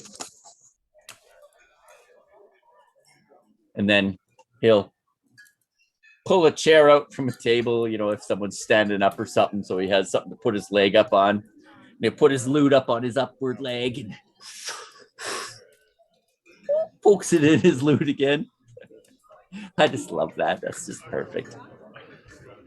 And he will perform 10 copper coins. And Douglan, you've heard this one before. Mm-hmm. He'll look around and he'll Blink, blink, blink, blink, blink. intentionally horrible just to get everyone's attention. And he'll use a little prestidigitation to make it louder than normal to see if he can garner some attention. Was a night just like this, I went adventuring down, deep in the dungeon so far underground, seeking out fame and a fortune to boot. Ready I was for the fight, so bring on the loot. 10 copper coins was all that I found, and they were all scattered all over the ground. Oh, where was the monsters and where was the chest? I didn't get dressed up in all of me best for 10 copper coins and a simple rat's nest. And the song goes on and on and on. So I will roll the performance check. Oh, thank you. Thank you, Douglan. I know my one fan out there, Douglan. He looks for a tomato to throw at him. It's not a super That performance, was a but perfect one, though. It's drunkenly good, Douglan. Yes, yes. Drunkenly good. Yeah. Lafferty goes, that was perfect, sir. It really wasn't that good. I mean, it was perfectly good, if you know what I mean. Like, yes, it wasn't perfect, but Stop good. digging the hole in my head, Lafferty. You're driving me crazy. And he'll pull his cigar out again, the cigar, and walk back to the table. And as he's walking, if there's any semi-attractive individuals in the room, he'll be like, that was for you. Within earshot, that was for you. That was for you too. And he'll be like, So Anna! a few in the room few in the room paid attention. Most, it was just background noise to them. They gave you kind of a look like, oh, someone started performing for the night, and it definitely got the attention of many in the room, for sure, as was intended. Well, I think have a few more, and then Pass out? well, should we carry him up to his room? Should we go the full 9 here? Well, there's no guaranteeing that this gets back to Hayes tonight. Just saying. We don't? Yeah, I know. But as in the world of theater, every performance must be our best. Mm-hmm. So I'd recommend maybe not doing the potions till we get a nibble on the bait. All right. We can Lafferty's going to ask if Landis can maybe leave. I forgot your spider's name. Hero. If maybe could leave Hero just outside the Landis will pat Nightingale's back and be like, Hero's already on the job, as he crawls down Nightingale and out to the front door. Avoiding the many boots walking around the floor. Oh, he'll basically grab onto a foot for a while as it walks to the front door and scurry off to the next person and then up a leg. And yeah. I like challenging the bastard. And does his room have a window? Yes. So Pez will be propped. So as much as it second story pains man. us, for these next few rounds of drinks, with a little prestidigitation magic, we'll remove the alcohol from it. Okay. So as we cheers every round, Landis and Nightingale will get rid of the alcohol in the drink and we'll just enjoy the liquid so we don't get too wasted. And I'm sure that's a minor magical feat. All right. Anna brings you another round of 8. Anna, have I told you how famous I am, Anna? I am the Nightingale, and I performed for you. That song was for you, Anna. Well, thank you. It was It was a song, I know. it was very good. Don't be afraid to tell people, Anna. No secrets between you and me.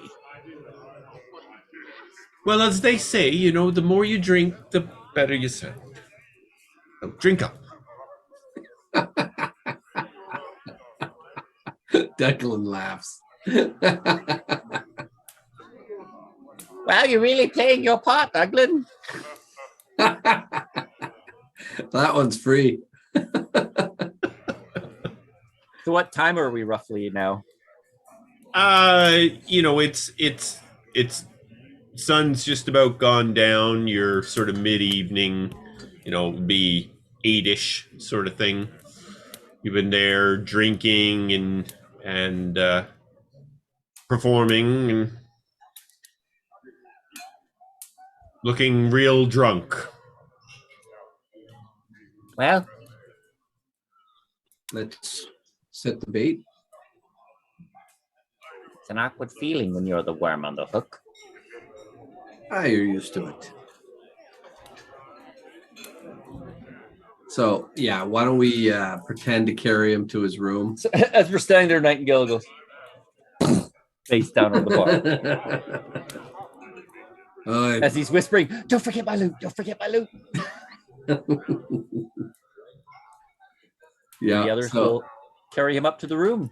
Yeah. All right. You bring him up to the room. It gets lots of smiles and laughs and such as the three of you drag this drunken bard up the stairs to the rooms. And you are now in your room. Singing face down into his bed. Hey, copper guys. It's catchy, isn't it, Douglan? I saw your foot tapping. Yep. Mental note, Douglan's birthday song. So you guys drop him off and leave? Yeah, I think we'll go back down to the tavern and continue to fake before you leave. Nightingale looks to Lafferty and it's like, check in on me with that thing you were doing. I'll let you know if I hear anything. I can do that. Yes. But yes, remember, you just have to whisper back. You don't have to be so loud. Just let me know. Well, heads up next time you talk in someone's brain. I forgot I could do it. Well, I just learned how to do it. But yeah. And that's how we will communicate. As Nightingale lays there. Whip and short sword under the covers with him. Watching the doors and windows carefully. And all right, so you're watching. Well, obviously, Nightingale, you're just in your room. The rest of you went back down to your table. Yeah. Mm-hmm. And you're just sort of watching the space. Yeah, the goings-ons. We're going to continue with the revelry, right? Okay. We have Hero outside the room watching, let's call it the hallway, and then Pez outside watching the window. Okay, I need to get a perception check from the three downstairs, please. A passive or an active? I guess we're actively looking. You're actively looking for anything of interest. Oh, the two brainiacs are fighting over perception. Wow. Look at all of our zero. Oh, you have a pretty good perception. Lafferty's like perceptive. Lafferty's quite perceptive. Yes. I just was using natural talent. All right. Lafferty and Landis, you as you're watching the room, you do notice a gentleman who came into the Nag's Head at some point and started drinking at the bar. Went to the bar here, got a room, and has headed upstairs. So this person was at the Nag's Head drinking and now is here drinking and then got a room. Yes. Lafferty whispers. What's sort of drawn your attention to it is you're watching who goes upstairs.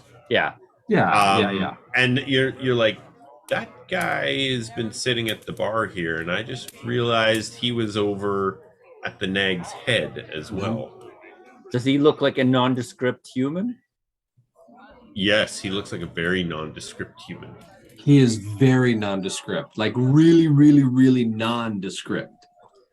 As Landis, he's had his hood mostly pulled up. It's not so much that you recognize him by face, but just the build, the size, the cloak,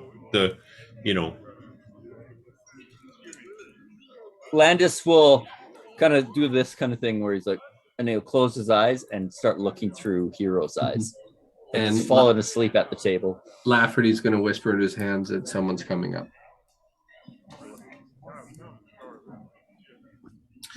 Nightingale gets a start. It's that voice again. Damn it,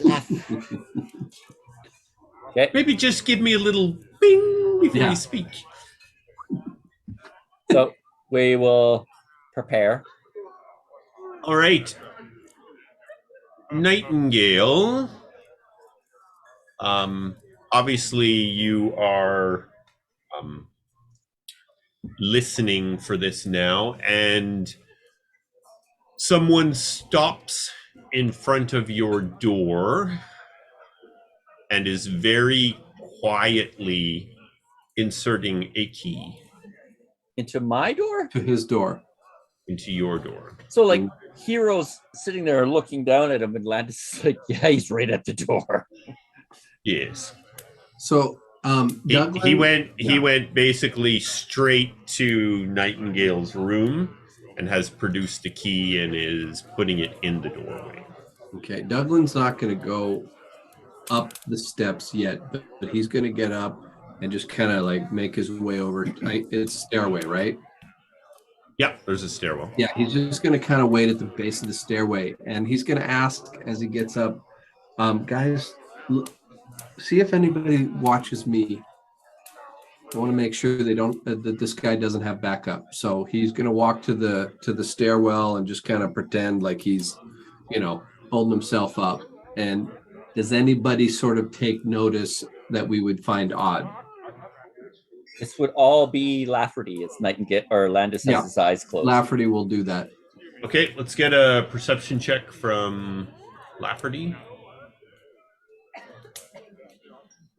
If being paranoid is a skill, we get a +8. Lafferty, nobody stands out in the room as paying any particular attention to Douglan, I think it was. Yeah, Douglan went over there. Yeah. To Douglan. Okay. Whispers, you seem to be clear. Whispers to Lafferty, he's at the door. To Nightingale. He's Nightingale with incredible stealth. The person on the other end turns the key, which unlocks basically opens the door, and he just immediately pushes his way into the room and has his sword drawn towards Nightingale, closing the door behind him. Douglan will head up. Lafferty will whisper, what do you call it? Actually try to shake I Landis. know, Lafferty, let's go. Let's go. So Nightingale, obviously you were aware that. Yeah. How are you prepared? Well, as I said, I have a short sword in one hand and his whip in the other, kind of laying in the bed. And as the guy comes through the room, I would have readied myself for it. And I'm going to attempt to and grapple him. Okay. If I can make that attack. Or we can roll initiative. Okay. So as this figure makes the quick move into the room, the hood on his cloak falls back. Okay? I need you to make a perception check for me just before you make your move on him. Of course. Okay. It's dark in the room. Don't give me a break. Okay, so we need a roll for initiative here. Go ahead and everybody. I took my performance of sleeping a little too seriously. I had my eyes closed still. Ooh. For everybody? Ooh. Lafferty and Douglan. No, the others can roll right now. I know, just to have it. It'll just give us an order. It'll give us an order of things. That's guess. 2 natural ones in a row. I've got them all out now. Get them out of the way. They're all gone. Nightingale and Landis both rolled natural ones. That's awesome. Okay, just give me 1 second here.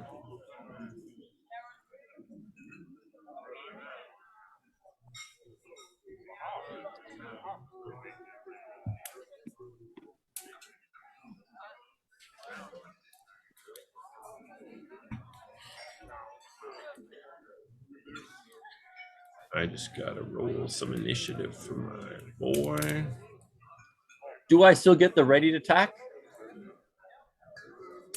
Yep. Well, no, because we didn't really have combat. Okay. No, that's fair. I'm cool with that. Let's go with it. Okay, so this is now just basically moving in turn. So Lafferty, you would appear to have initiative. He's gonna bolt up the stairs. Technically, Douglan should be first because they had natural 20. I don't know how it plays out, but I'm just saying. It doesn't. It's not that kind of natural. It doesn't work like that. It doesn't work. No. There's no critical initiative. Nope. There will be. Okay. Thankfully, there's also no critical failure initiative because I both failed. Yeah, you miss an entire turn. Nightingale actually fell asleep. He's still in a trance watching. Oh, this is a really cool show. Yeah, Lafferty. Maybe I should join in. I'm not sure. Yep. Okay, Lafferty, what are you doing? He's gonna head up. You're heading up the stairs? Yep. He's gonna head up and he's gonna wait outside the door until Douglan gets there. Okay.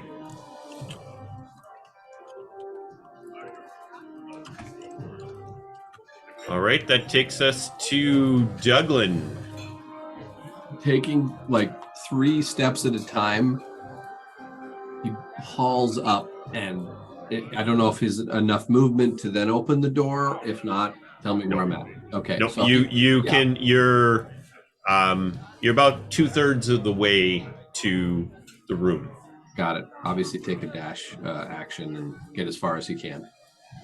Okay, then we'll say you're at the door Beautiful. with the dash action. Okay. Nightingale. Okay, so You have a visitor. this guy came in the room. He's got his sword drawn. Like I said, as he came through the room, his cloak.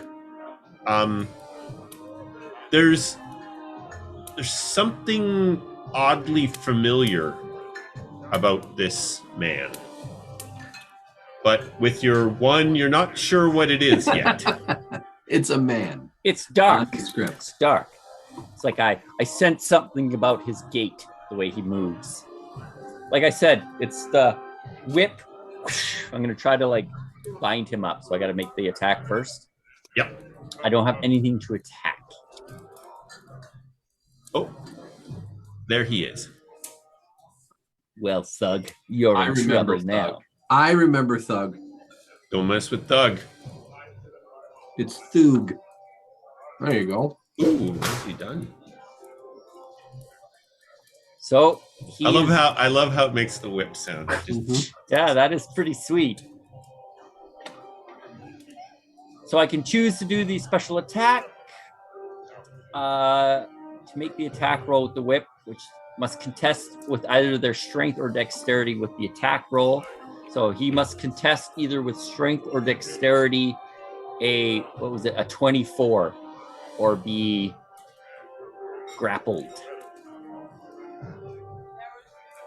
Strength or okay. What have I got to roll? You got to beat a 24. You got to beat the attack roll, I think is what we... Okay, then. And not so much. So he is grappled, All right. which means his speed is now be 0. And yeah. That's my attack. All right. Just kind of, that whip is coiled like around his legs and maybe got one of his arms. He's got it, he's got his, but now everything is pulled together. Yeah. So and I kind of, wrap that around my arm and... What are you doing here, fool? And that is the end of Nightingale's attack round. All right, on his turn, can he try and break the grapple? Mm-hmm. What's the DC to break that? I don't know. We never figured this out. The target must be no more than one size larger and be within reach. You make the attack roll with the whip.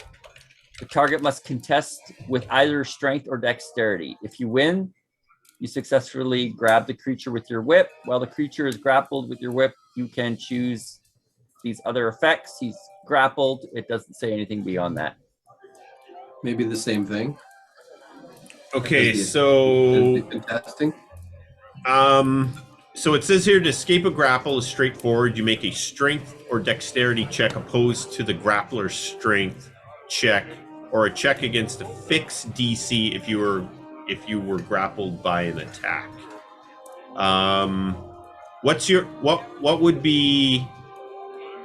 What would your strength check be? Terrible.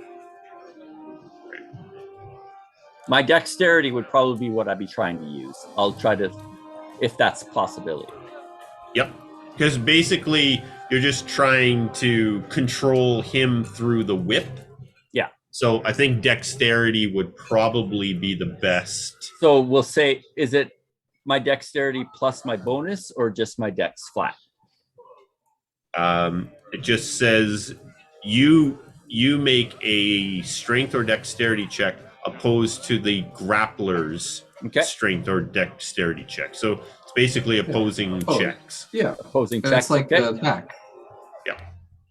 Okay. So he's going to try and make a strength check against your dexterity check. Got it. Ooh. So you roll, give me basically the DC that I'll be rolling against. 9. I'm climbing out of bed as I do this. Not the best footing. All right, he breaks free, which is his turn. Yes. Breaking free. He doesn't answer me though? Well, Not really? you can't really have done your thing and said your thing. Okay. You grapple him Landis. around the mouth. Landis will... Actually, Talking isn't really an action. no, that's sort of, yeah, okay. Doesn't matter. What is he? No, I just said, what are you doing here? What are you doing here is what I asked. As the thug breaks free of your whip, he says, I'm looking for Nightingale. Nightingale, I need you to make another perception check for me. Okay, the cobwebs are out. I'm ready for this one.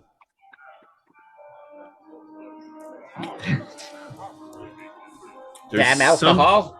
There is something familiar about this person, but you still can't put your finger on it. The way they're moving, that voice, there's just something there that... Which takes us to Landis. Landis is going to open the door for Douglan. Well, maybe Barry can play Landis this time. Oh, sorry. I thought you said Lafferty. My bad. My bad. I'm sorry. I want character. to play Landis. I'm taking him over. I've decided. Landis is gonna follow suit, but he's not going to just get up and sprint across the room like Lafferty did. He will just move to the stairwell and kind of have a perception check to make sure no one else is following us up before he heads up. Okay, so Landis is kind of staying at the top of the stairs as a bit of a watch. Have a bit of a watch. Okay, that will take us...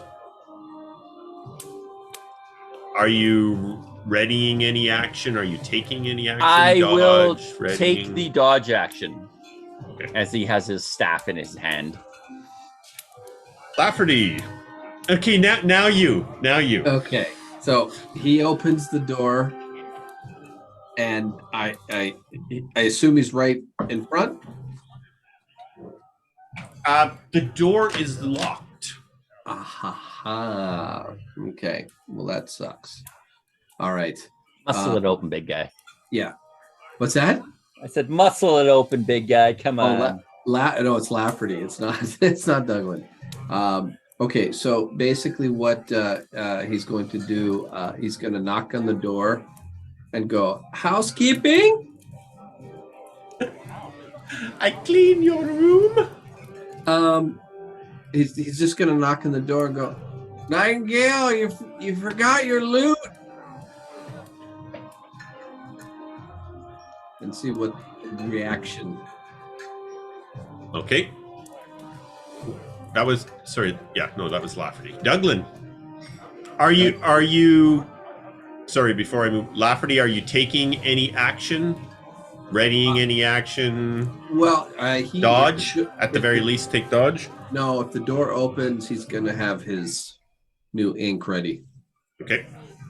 Douglan's gonna try What to are you, like freaking Spider-Man? maybe. Douglan is he's gonna try to.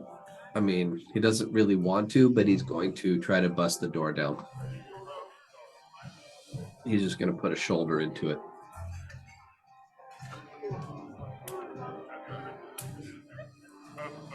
All right. Give us a strength check. I guess we'll call that an athletics check. To break the lock. Well, basically break Oh, the door yeah. Douglan McCain. You've been pumping the iron, Douglan. He's been working out, man. All right, Douglan, you put a shoulder into the door and it pops open and is swinging into the room. Hello, love. To quote the Korg, You went from dad bod to rad bod. Care to dance? All right, that will take us to Nightingale. So Nightingale, the door is flying open. Back behind this thug, you can see Lafferty and Douglan at the door well. Since Nightingale was, fully dressed under his blankets, he actually, now that I can use a weapon as a spellcasting focus, thank you, Penumbra Bards. Using his whip, you kind of see him coil around himself a few times, and magical energy begins to surge around this whip, and he holds it out, not really flicking it at the guy, but just kind of making the whip point in his direction, and he casts Hold Person. All right.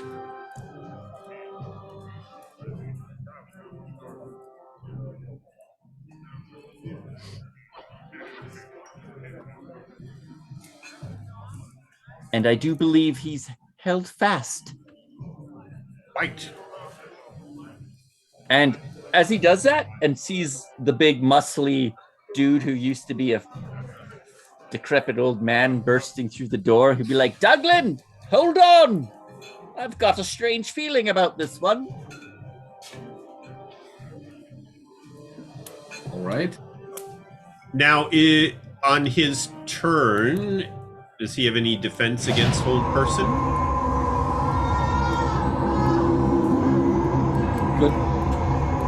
What part are you holding?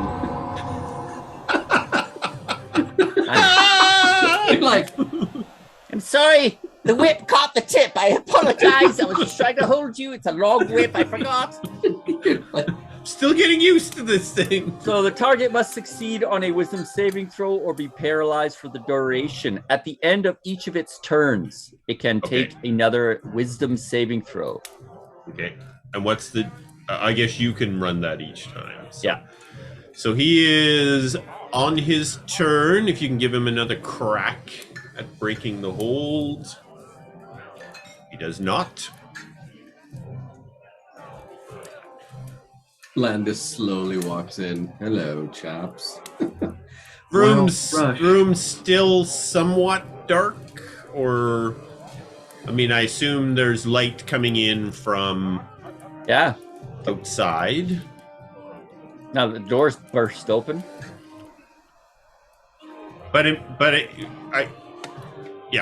Yes. Now that the door's burst open. All right. That takes us to Landis. No one seems to be pursuing us up these stairs in a manner that would draw... Down in the tavern, people are just going about their business. So Landis is kind of at the top of the stairs at this point, and like they're down the hallway type thing. No, you would be down sort of the end of the hallway where the stairs go down. You guys are on the first floor, so you had to kind of come up the stairs, down the hallway, just about to the other end to get to Nightingale's room. Okay, since no one is watching, Landis will kind of dash up to where he can join Lafferty. All right. And that's his action, the dash action. So. Okay, you arrive at the door. The lanterns in the hallway. The hallway's very well lit. That light is sort of shining in, Landis, and you can see that one unaccounted for figure, which seems to just be frozen in place. Okay. Lafferty.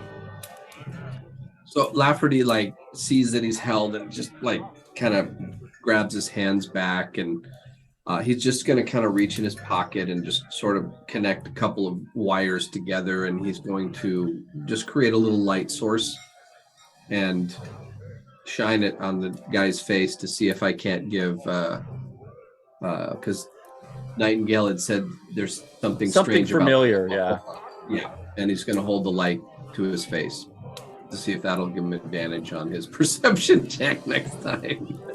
One too many ales, okay? There's 5 people in my room right now. All right. Douglan? Yeah, Douglan is going to hold. He's going to take out his halberd and just kind of keep it. Where right were you there. hiding that thing? Well, no, I mean, I Take it assume out. a tavern has, people have weapons, right? It's like Oh, the yeah. Old West. So, Especially the Ore House, which is. I mean, it's the Ore House, bro. They don't name it the Ore House for nothing. Just be careful where you point that thing, Douglan. Yeah. So no, he's Put it gonna at his say back. start talking if he can, but if he's paralyzed, I don't think he can, but he doesn't know that. So he's just gonna hold his attack action if the guy attacks. But Okay. otherwise he'll stand down. All right, Nightingale, give us another perception check. Does he get advantage because of the light or no? No advantage. No. Can I wish him well? You can wish him. All That's right, that is much better. Nightingale, in a moment that's wrapped in shock, disbelief, joy, pain, so many emotions all wrapped up in a split second, you realize that this person is Bricks.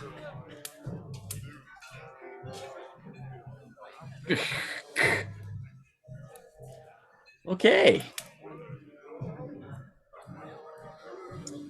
Nightingale, you guys all see a strange pause of like just uncertainty, yet recognition going on.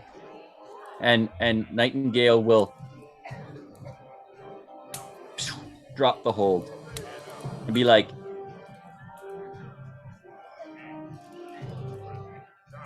Bricks? Is that you? The thug stops and he looks. How do you know my name?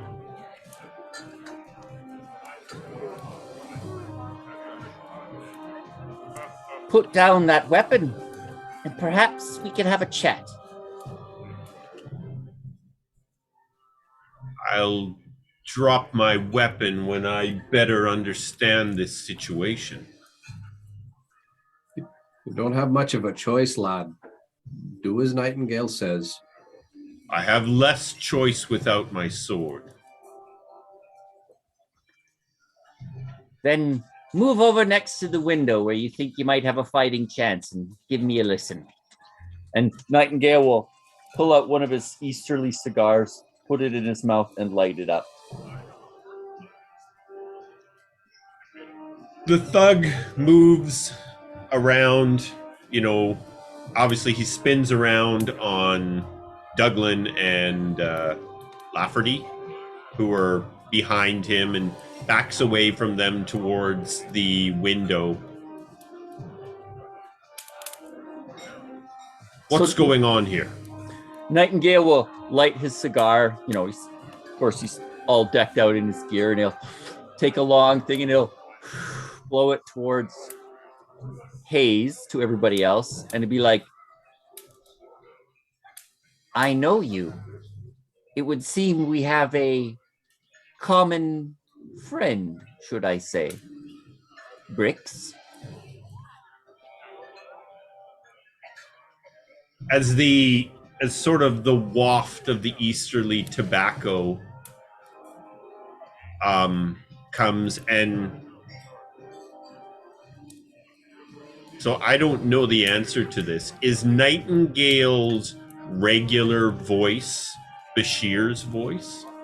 no. Or does he disguise his voice all the time? He disguises his voice all the time, yeah. Okay. So he says,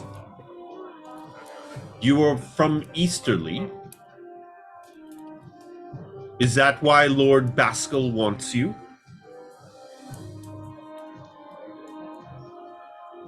Lord Baskel wants what he could never have.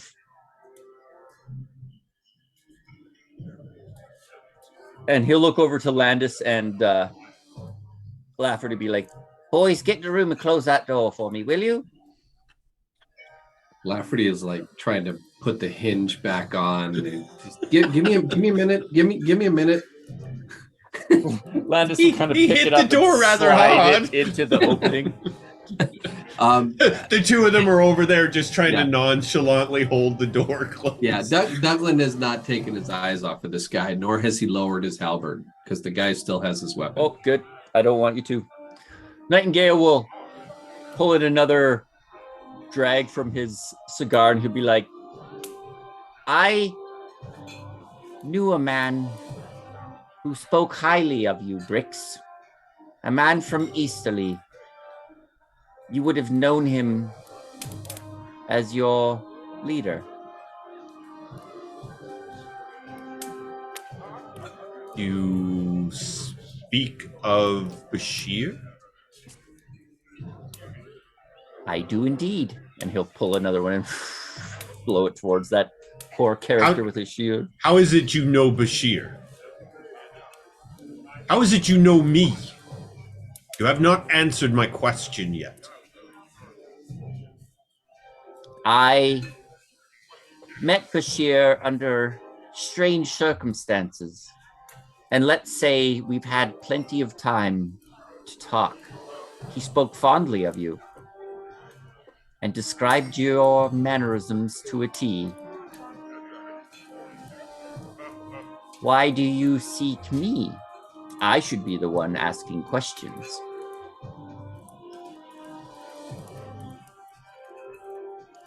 The thug sort of eyes up Douglan sitting there ready to shish kebab him with a halberd. Is it Landis and Lafferty are inside? I guess they would be trying to hold the door up. Nonchalantly hold the door up. Landis is holding the door and Lafferty is spotting. Yeah, combined strength of maybe. Landis has actually got an 11 for strength. He's actually a pretty strong guy. He's not a... He's wiry, but he's strong. Yeah, he can. Yeah, all right. So we're good. So he's holding the door, and Lafferty's trying to fix the hinge. So the thug sort of sizes the situation up, and he takes his sword and he puts it back in its scabbard. I will be willing to talk this out if they leave. Nightingale will look over at Douglan and be like, and he'll put his short sword away and his whip, he'll coil back up across his thing and he'll sit on the bed and kind of cross his ankles and... Guys, you could just wait outside for a moment. Douglan, it's okay. Lafferty's like, I just got the hint. Okay. And undoes what he fixed the door. Yeah. It'll work again. He puts a little oil. It's a little wobbly compared to before, but it'll stay in place now. As Landis leaves, Hero crawls into the inside of the room, kind of hidden up into the roof rafters. And as soon as Landis walks out, he leans against the wall and closes his eyes and begins to kind of watch what's going on and listening. So the thug, seeing the three leave and close the door, he turns back towards Nightingale. So what are the chances I might have one of those? Pointing to your Easterly cigar. Nightingale reaches into one of the many pockets on his outfit, pulls out a nicely rolled cigar and flicks it over to him.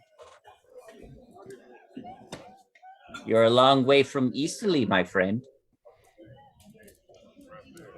I am indeed, and have been for some time now.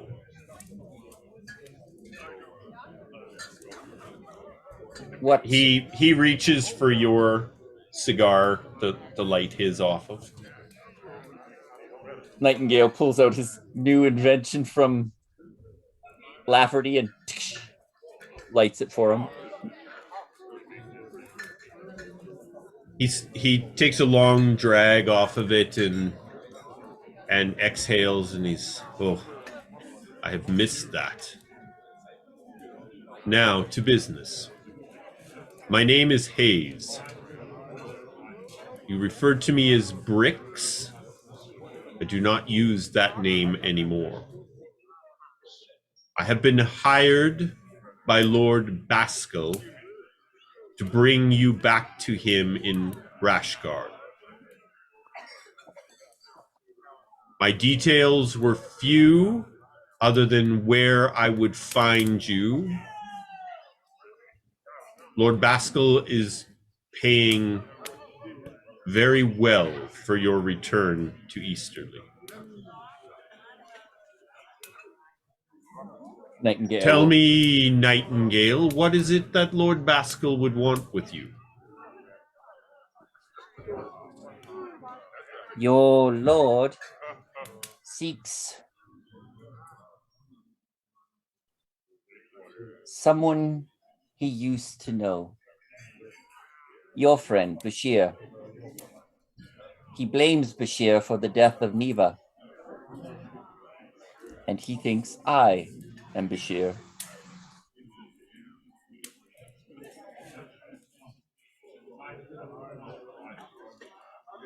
I met your friend, half dead, on the docks of Easterly. I found it very interesting that a member of the Blackfingers Guild was laying there, beat up, holding some items that were very interesting. So I took him with me, nursed him back to health, but he was broken. For some reason, he had no will to live anymore. We spent many a day talking about his past and what had went on. He explained to me that your lord believed he had killed Neva, and so was looking for him for revenge. Perhaps it was our close proximity over those days where people mistake me for him. For if you do not know, Penumbra bards are famous for their disguises. So it would be clear to think I am him. Or at least your stupid lord believes so. So, this thug flashes you a very covert hand signal from your days back in Rushguard. Basically used when you guys were in disguise to say, is that you?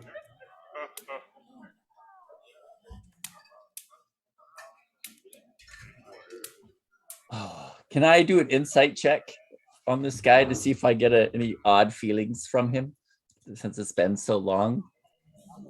You may.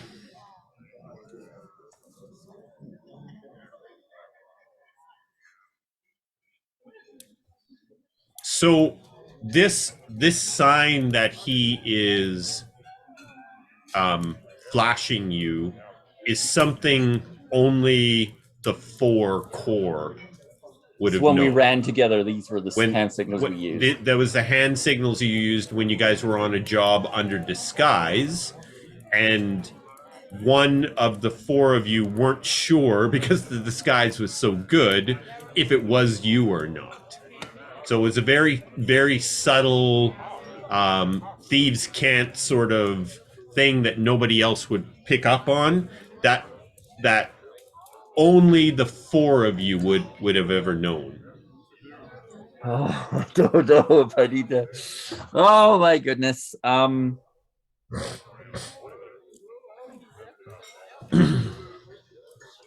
will flash to him in that same code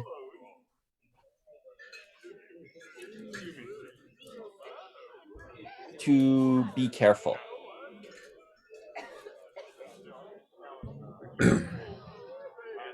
Being watched.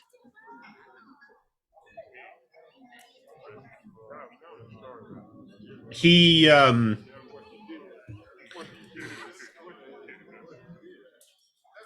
flashes the same signal to you again. Is it you?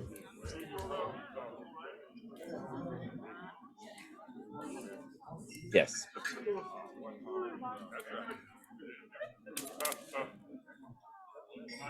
This is the yes symbol. Yeah, I was gonna say. Or this.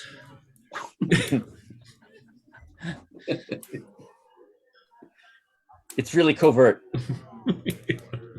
Yeah, this is it. So yeah, Very covert.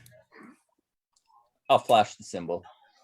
So in a very quiet voice, Bricks says, "By the three, Bashir, is it really you?"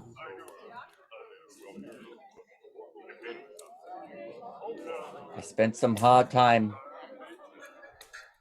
in the dim. I never thought I'd see you again. And now you search for me. I'm shocked. He kind of, you see the wheel spinning in his mind. Lord Baskel clearly knows there is a relationship between us. He sent me as a vengeance to get you.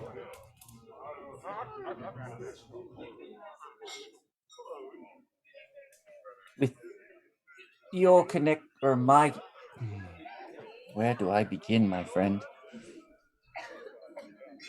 I joined the Blackfingers Guild, and I'm sure in doing that they did a thorough background check to who I was and anything that could possibly be used against me if needed.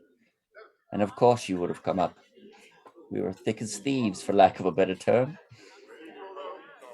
We were indeed. He goes over and sits down on a chair in the room.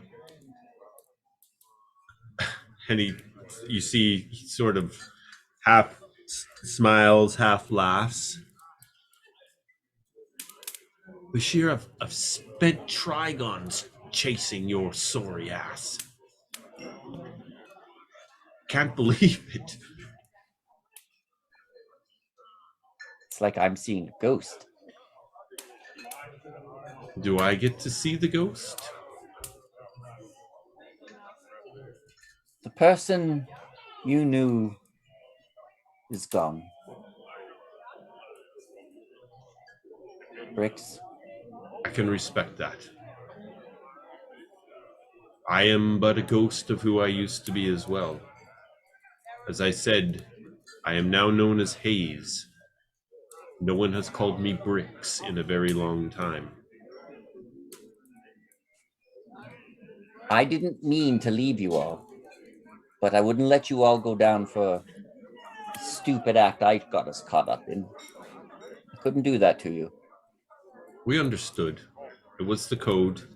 You did what needed to be done. I wish I could tell you well of the others. Unfortunately, Cameron was killed during a job gone bad shortly after you left. Dodger left Rashguard shortly afterwards, and I've never heard of him since. I spent some more years on the street, but decided that Bricks had to die. I faked my death and became Hayes. Haven't spent much time in Rashgar since, but I was specifically sought out by Lord Baskel. Clearly, he wanted me to be the one to bring you in. Well, that puts us at a bit of a dilemma then, my friend. I don't think Lord Baskerville will be very appreciative if you go back empty-handed. In light of what I know now, Nightingale, I have no intentions of returning. In my time spent here in the kingdom of Evandor, I've heard that bounty hunters can make good money in Vargas. I had intended to return after collecting your bounty, but I think maybe it's time for me to move on.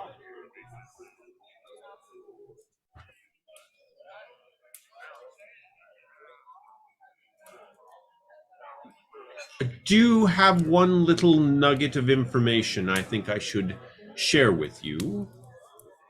I've spent many nights watching the winery. It's actually how I knew you had returned. I had someone watching for you at the Watchtower Theater, and I've been following you for the rest of the day today. But during my time watching the winery, several nights I noticed another person watching the winery.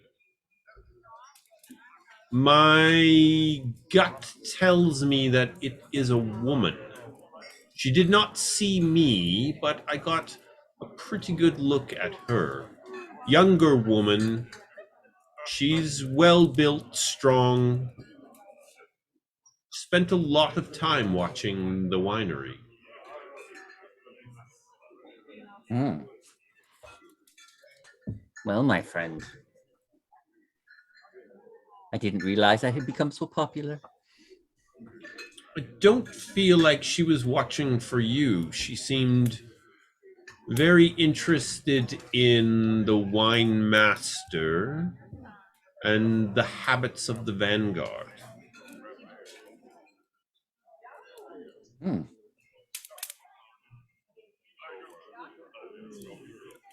Well.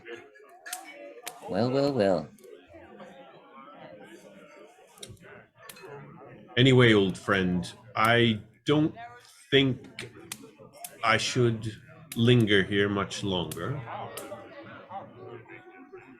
With your friend's agreement, I will make my leave and I will be bound for Vargas my first opportune tomorrow. Stop by and visit if you're ever in Vargas. Well, if I could give you the same courtesy as you've given me, Hayes, when you head to Vargas, look for Malcolm Pedwin. He is the self-proclaimed guide of the city. I've run into him a few times, and he's a good fellow. He might be able to get you pointed in the right direction to setting yourself up there.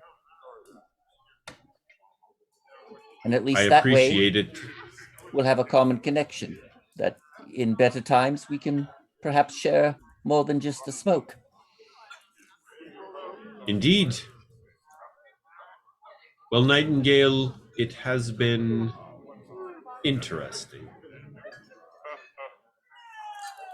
You watch your back, Hayes.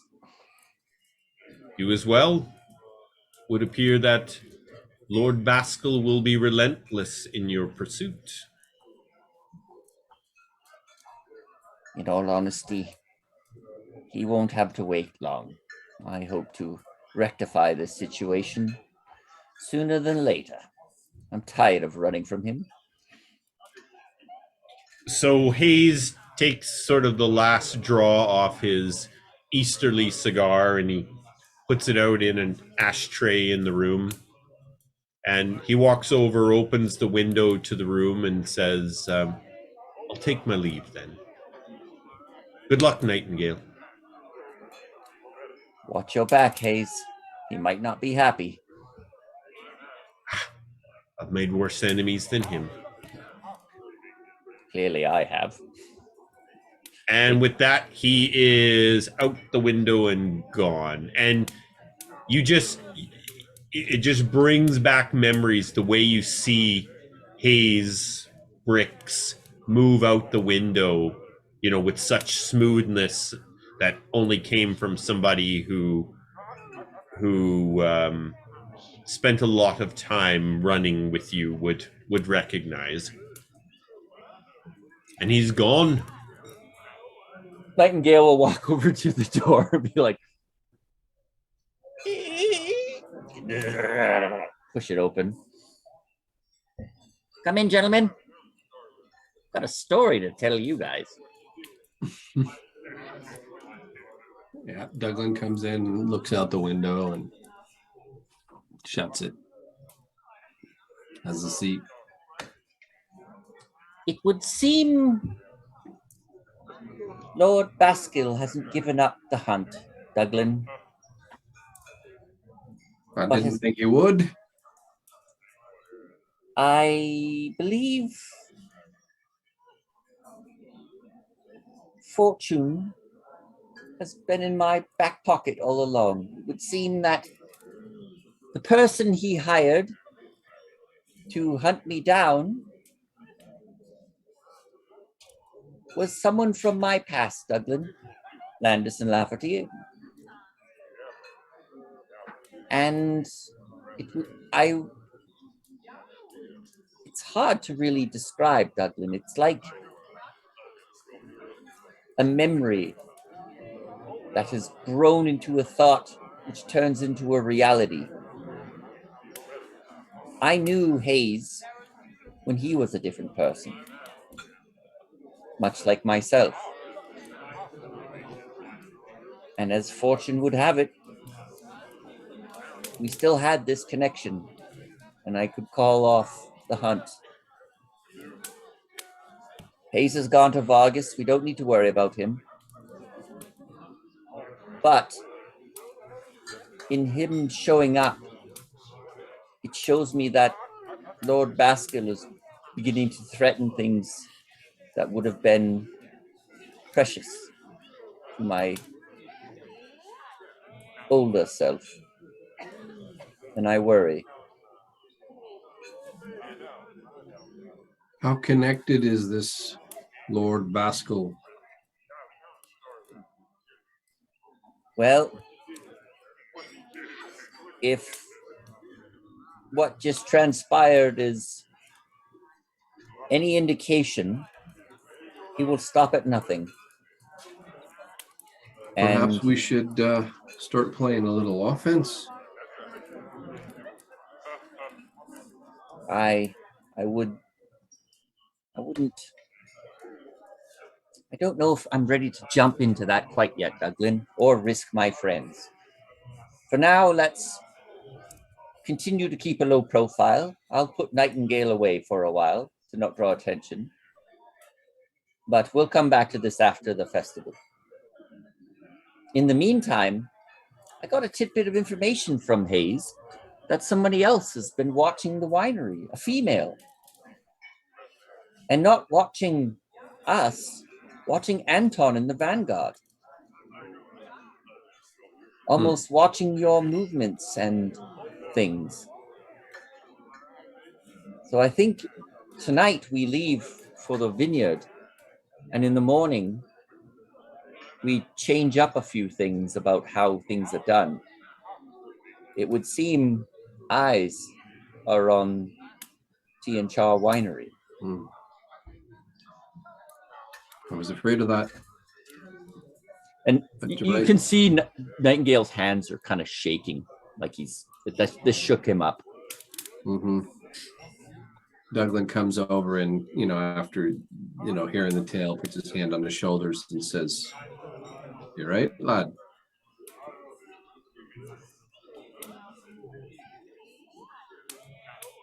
Hayes was as close to a sibling as I ever had. So it worries me. And Baskill knew that. He did. And he sent him to kill you. He sent him to kill Nightingale, not telling him it was me. You are one of the few people who know my past, Douglan. Beyond those who knew me as my prior self. Hayes did not know me other than Nightingale. But nonetheless, it was a calculated move to shake me up. But Brix knew you as Brashear. Do I know Brashear? Hold on. Do I know? Yeah. I do. Okay. Yeah. Douglan knows. Yeah. Douglan knows. Douglan knows. Yes, he knew me. So let me try to get this straight. This Lord Baskel, who's got a heart on the size of God knows what, to see you dead, or what Yes. he thinks you did. Yes. He knows you as what? Nightingale or Bashir? Well, he originally knew me as Bashir. But he's found out about your other identity. Well, until I had our encounter with the Crimson Shiver, Mm-hmm. he had magical ways of spying on me. So no matter what I did, he would see through it and knew who I was. But and he pulls out the amulet with this. I blocked that. So he knows of Nightingale and Corey Fairbanks, and perhaps, but he doesn't know of my new persona. Right. So no, but that's what I was saying, is that Baskel knew who you were, knew your past, knew who you ran with. And he went out of his way to hire one of your crew to kill you. That's all right. Bastard, all right. Yeah, there is no bottom to his depravity. I'll tell you what. Let's get through this festival of death, and then you and I should have another talk about this. Because I know you keep saying that it's your past, but it keeps coming up to all our front doors. Indeed. And for that, I apologize. I apologize to you all. Lafferty, Landis, seems I have dragged the trash in when I came. No need to apologize. Absolutely not. No, we're all together. We all have pasts we wish didn't happen, my friend. Well then. I don't know about you, but I don't want to hang around here and get stuck for the bill for that door. Shall we exit stage left? Let's go. Yep. How far is it down that window? You all could make it down there, not without much effort. Well, if there was effort required, Landis would be the last to climb out, being that he has gloves of climbing and Lafferty would mix up generally coolness. Drinks it and flies out. Yeah, you can basically all help each other down. Yeah. Off the, there's a short roof section from the window. You can step out on it a couple of steps and then get down onto the ground. So you're all able to get down there without much effort. Douglan takes a few funny steps afterwards, but he's good. Nightingale is still definitely like his brain is somewhere else for the ride out of the city. Yeah, he's very distracted. Okay, so essentially you all mount up and you're riding back to Tianshar. Yeah. Oh wait, hold on. Thankfully, Peaches knows the ways. Hold on, that's what I forgot to do. I forgot to get my extra spell. Douglan's like, oh, you gotta see this. Look what I learned here. Sorry, I forgot to add it, but he kind of like goes like this for a second. It takes a few minutes. You're gonna pray for me now after the assassin is gone? No, and then hold on, I got it. You said mount, so I was like, all right, hold on. There it is. I gotta drop that in. A giant ostrich appears, which you clamber on board. Where'd it go? Oh my god. Oh, there we go. Okay, cool. So yeah, he concentrates. He's like, give me a few minutes, guys. I gotta do this. And he just kind of sort of meditates for a little bit. And you hear him mumbling some words and stuff like that. And the spirit of a steed shows up. You wouldn't believe the stuff they taught me at the temple there. Unbelievable. So yeah, he knows how to find steed. That's one of his spells now. And so I'll work with you, Colin, to it's just a steed, but it's going to be a war horse, design, but maybe we can add some cool effects to it. So Sure. Yeah. Well, absolutely. well, all of this is going on. Douglan showing off his holy powers of stuff. Nightingale goes to Landis and asks him if he can get a message delivered to Hayes. And Landis will basically pull out a piece of paper, write Nightingale's message, fold it up into a little bird and throws it off, and it'll hunt down Hayes for him. Because he knows him, so Yep. it should work. And basically the message says, if you ever need me,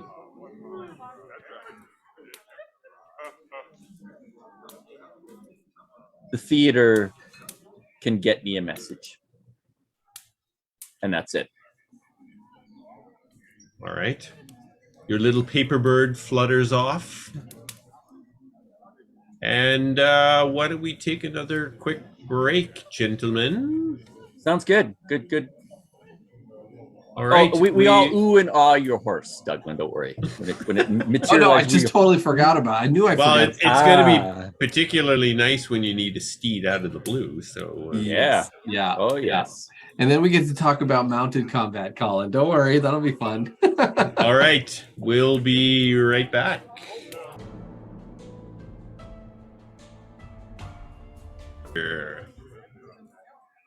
Okay. We're back. We are on our way to Chi and Char. All of us Yes, in awe of Douglan's steed. You arrive back at Char quite late, and all head off to bed. You know, basically everyone other than the Vanguard guards who are patrolling and keeping an eye on the winery overnight have all gone to bed. And you are in bed and up again at first light the next morning.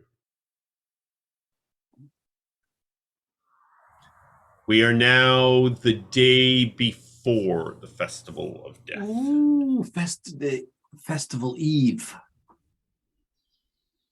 We're on the eve of death.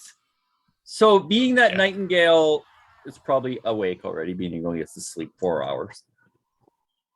He will early, when he kind of hears the house beginning to stir, will sneak into Douglan's room, kind of knock on the door. Ooh.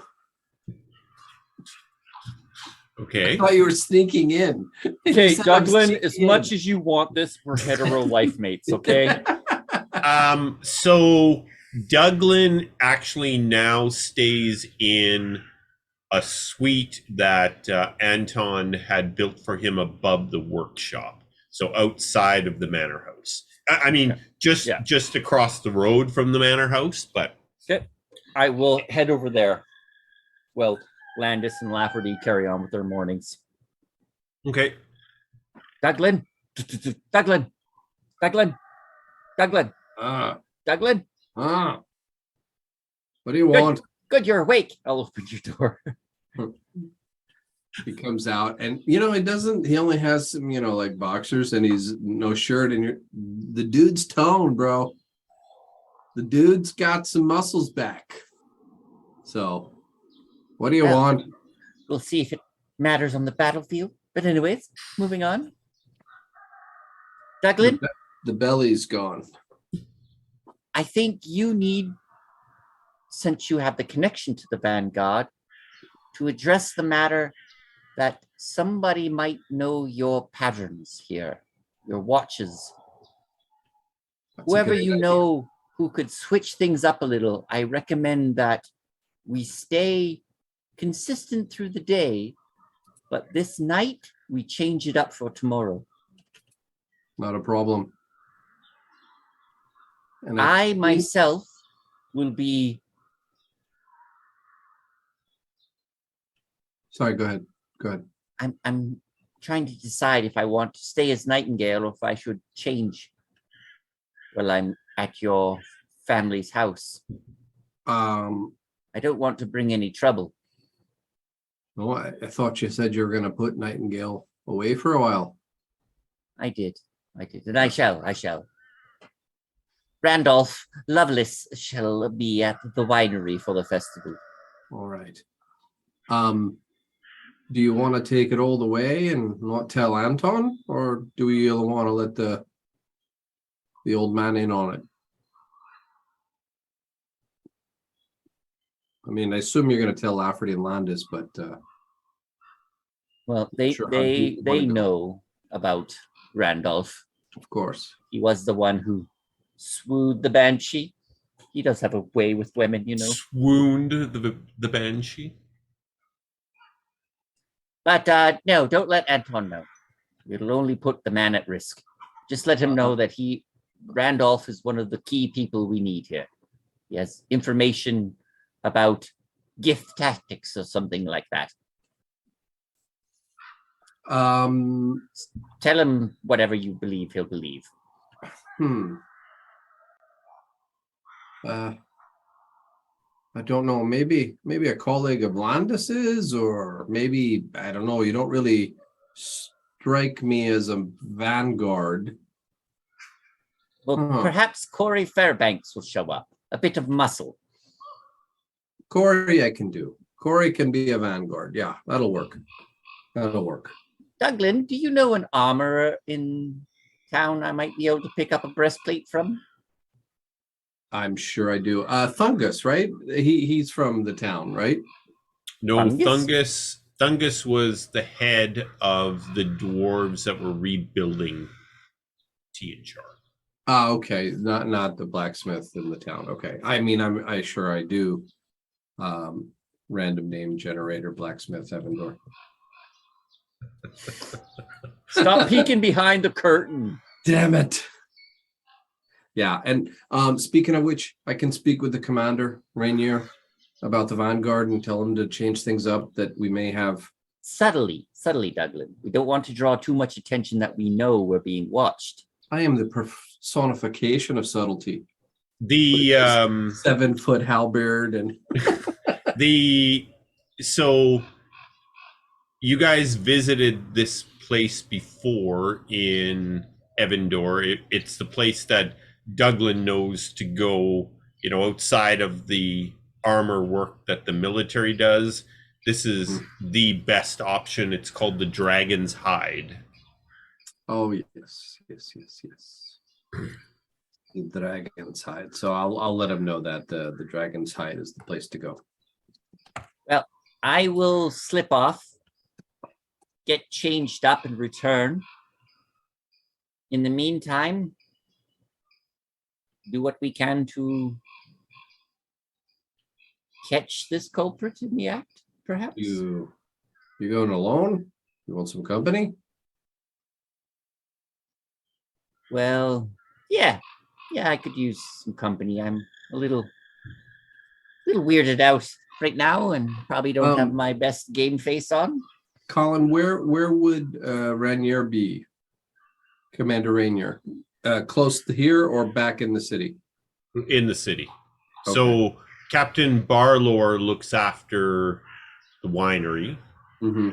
Yeah. Commander Rainier is in the city. He does make regular trips out because him and Anton have kind of become good friends. Right. But Rainier would be in the city. Of course they have. Then, he says with bile in the back of his throat. I think I would then, to be subtle, I would talk to Balor. I think it would be better, the local one. I'm just going to go there because I'm seen with him all the time. Well, you and the captain have actually built up a really good relationship. Yeah. You're pretty much fast friends over the past several Trigons, and he was the one that introduced you to Rycroft and excellent. So yeah, I'm going to tell him on the down low we need to mix it up. That random patrols, random direction, and I'll share to keep it subtle, the changes, but someone's watching. Okay. Captain Barlor says they will his suggestion is they are going to maintain the exact same patterns they have been following for all these weeks, but they are going to add some more covert patrols that will watch their patrols and anyone that's potentially following the area. Cool. Excellent. So they'll keep things looking like it's business as usual, Right. but add in secondary, more covert patrols to try and catch somebody watching. So what Douglan's gonna do though, he's gonna tell him, listen, I'm gonna go into town with Corey. I'm gonna leave, and I suggest that we leave Landis and Lafferty here. I'm gonna have Lafferty's little friend do a little aerial reconnaissance for you as well. Okay. I'll make sure that he knows that to do that periodically too. That'll add some, fresh eyes, if you will, while Corey and I go downtown. Yep, Captain Barlor says anything they catch wind of, bring it straight to him. Perfect. So, yeah, we're gonna let Lafferty know if he could stick around today with Landis. We need to go into town, but we'll be back in a couple of hours. Sounds good. And Nightingale, well, Douglan is kind of going off, will change into Corey Fairbanks. Excellent, Corey Fairbanks. Pride of the West. And they will ride in to the Dragon's Hide. All right, you guys make your way back into the city and head back to the Dragon's Hide, as I mentioned, where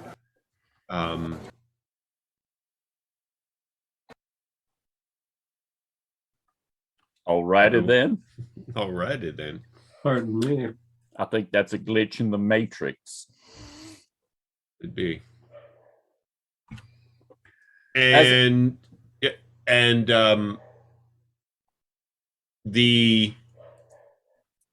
when you arrive into town, obviously the hoopla is increasing as tomorrow is the festival.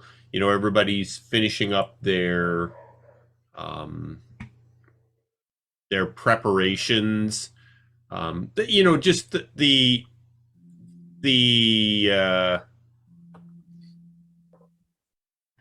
what's the word I'm looking for? The activity level in town has increased substantially as everybody is finishing up their preparations.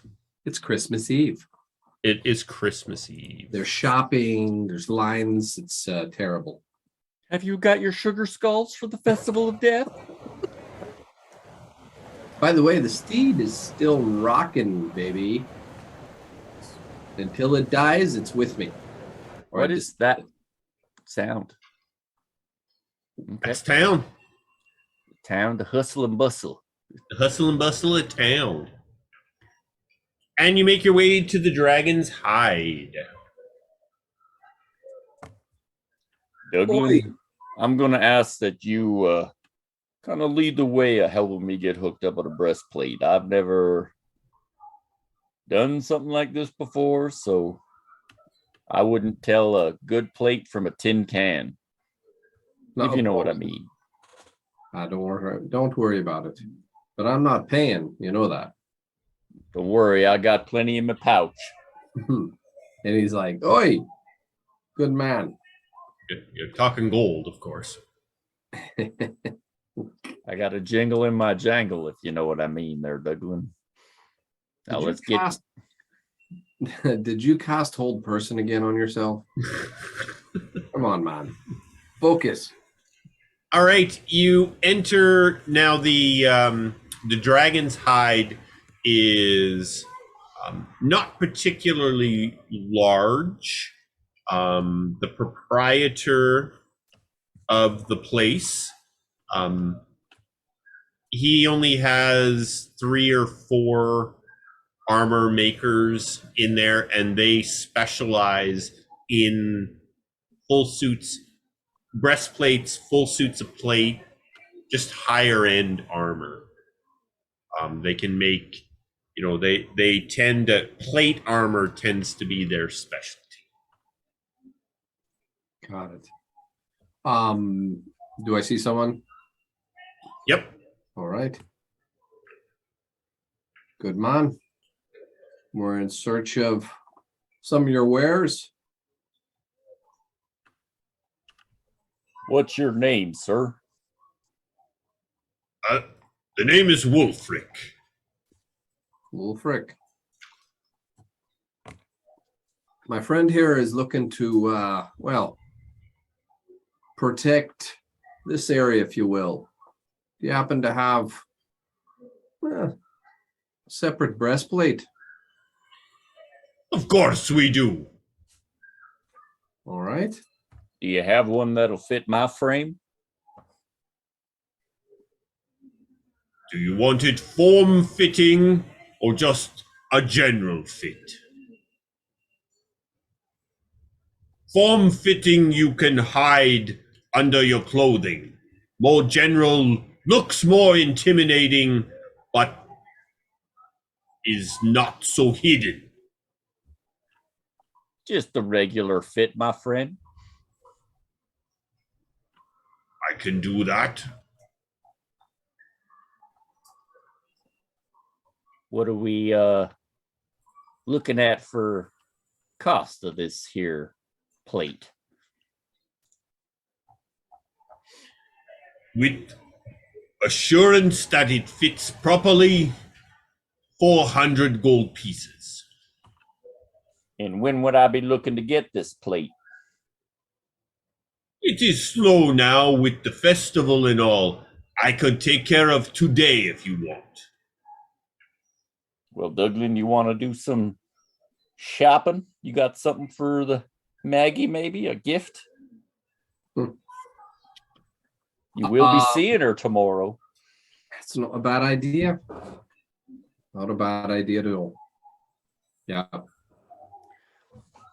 Although what the Nightingale heck- will, young, or I should say, Corey Fairbanks will give the smithy 200 gold now, and I will pay the other 200 on collection. Do you need fit anything? Any measurements? You stay here now, we fit now, you take home. Well then, Well, let's go shopping then. wrap me in that can. We'll go shopping, Douglan. Don't worry. I think a little gift from Maggie be awfully sweet. Indeed. All right. Wulfric and company find the closest breastplate they have to your size, and after some fitting up, measuring, pounding, forging, cutting, within a couple of hours, the four of them have you fitted for this breastplate.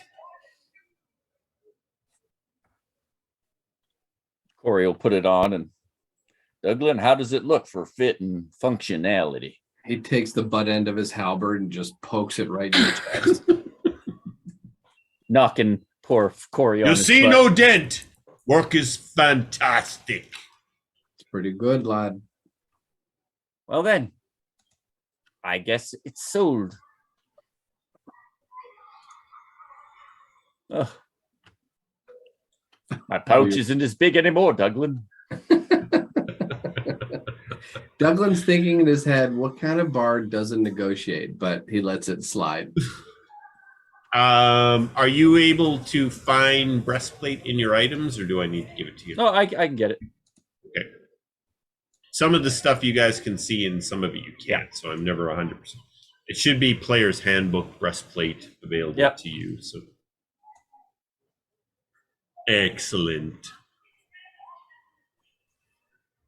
And we will. What do you want to get Maggie, my friend? What should I get Maggie? So I think it would be something along the lines of, and this might be a little bit of retro, but maybe he was able to save something like a portrait of the family, and he would like to convert it into like a locket that has, you know, images of the mom and her three siblings that didn't, actually four siblings that didn't make it. So we're talking obviously in this day and age something that's hand painted Yeah, into a locket yeah, yeah. or into an amulet. Yeah, an amulet. And actually, I would assume too that you know, Anton also would have had images that he can, you know, describe to them, although he can remember all of them to every Well, detail. Anton has a family painting Mhm. showing, you know, back to the time when everyone, so Anton, his wife, all of the family was Yeah. together on the winery. Yeah, Anton's not in this locket. No fucking way. No fucking way. I just want this part of the Yeah, I'm family like- in the locket. It's folded over or whatever.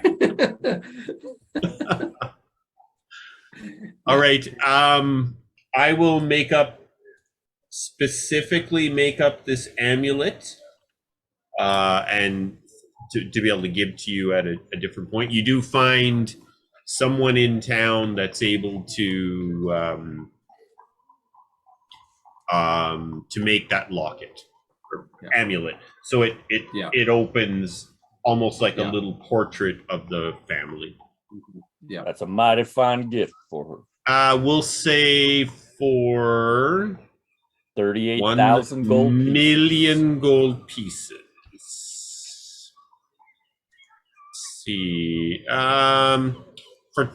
Because of the rush and the fact that Douglan, because I'm thinking, Douglan, you're in town, you want this thing, you're going back tomorrow, you describe the family and actually work with so they already have the amulet that will open up, and you work with them and paint the family into the amulet. So it's a little pricey, but it's a rush job.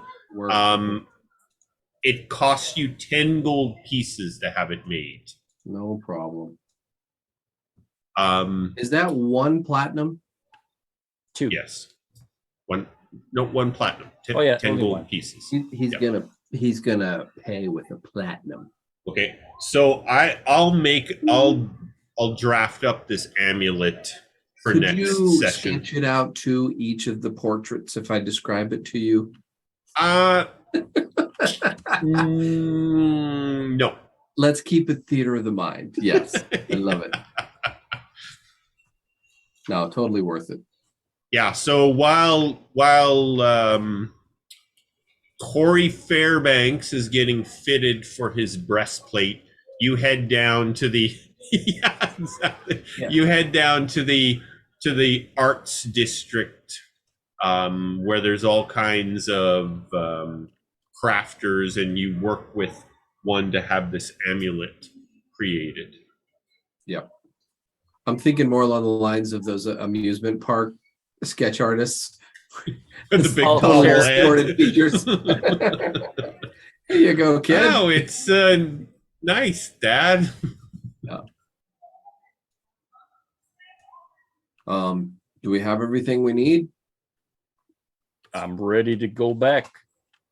I feel a little more encapsulated. Take some getting used to, huh? I'm afraid if I fall over, Douglan, I won't be able to get back up. Help! I feel like a bit Like of a turtle. Ah! You'll get your balance, but yeah, it takes a little bit of getting used to. And suggestion: you got to take it off every once in a while. Otherwise, I'm telling you, they'll smell you from a mile away. Duly noted.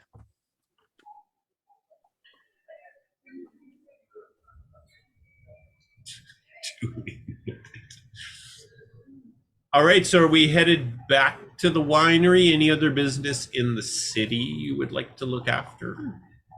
No, I already deducted for the 2 platinum rings. I assume we did that at the, during the break Yep. and stuff like that. So, Well, that was during your downtime. Yeah. No, as soon as we got this ready to head back to the winery. while they're going back, actually, this is a good time for that. I am gonna say, listen, another thing that I learned, since we've been apart is I'm able to protect those from a little further away and kind of take some of their pain in the moment. Listen, I want you to have this. You seem to be up with me in the fight more than the others. They can take care of themselves and they stay out of the fray a little bit more than you and I. So take this ring. All right. Listen, hetero buds, you made it clear. It's all good. But put it on and I'll be able to take some of the damage for you. Okay? Okay, Corey's like,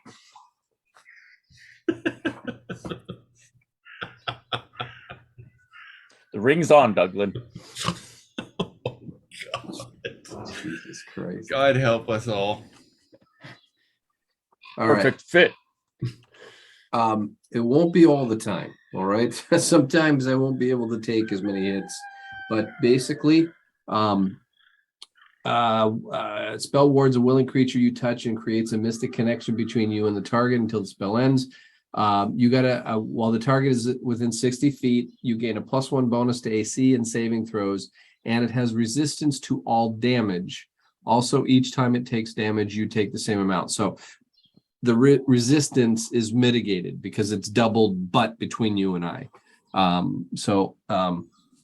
the key is you have to stay within 60. So, but you got to have this ring, otherwise it doesn't work. All right. I'll Thank you kindly, Douglan. Yeah. Yep. I'll make sure I don't abuse the fact where if I get hit, you get hurt too.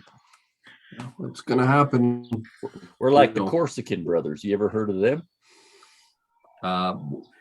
In some dream from some other land and time, space, but maybe not.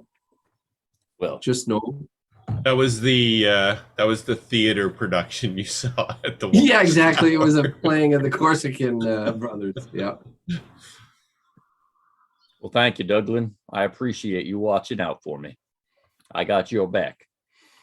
Well, like I said, you seem to be the one up in the fray with me more often than not. So, plus, I think those tricky fellas got their own ways to get out of danger that we just don't have. I'd like to see one of them take one of your hits. Let's hope not. By the way, Douglan, looks like you've been taking better care of yourself as of late. Well, appreciate you noticing. Yeah, this Rycroft fella, man, I can't tell you. It was exciting to go train with him. He was teaching me techniques I'd never seen before, never. And he also had a way of training as well that just sort of, increased flexibility. Have you ever heard of CrossFit? Let me tell you a little bit about CrossFit, if I may. You have a minute? Well, Peaches isn't going anywhere. We got an hour's ride. It tells you about this whole regime. Now you got to work your core, you see. At first, if flexibility, we would do hot yoga in the morning, and then we work our core. And then, no, I'm telling you, absolutely no carbs. Nothing but protein and vegetables.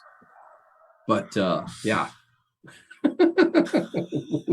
Well, that's interesting. Let me tell you about CrossFit.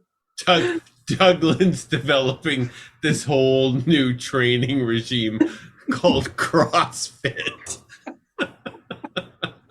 Well, I don't know if it'll take on with everybody else, but I appreciate your enthusiasm. I know. All kidding aside, no, this Rycroft fella really is renewed my. He's put me back in a good place, taking care of myself. Yep. I'd prefer Maggie see her dad the way she used to know him.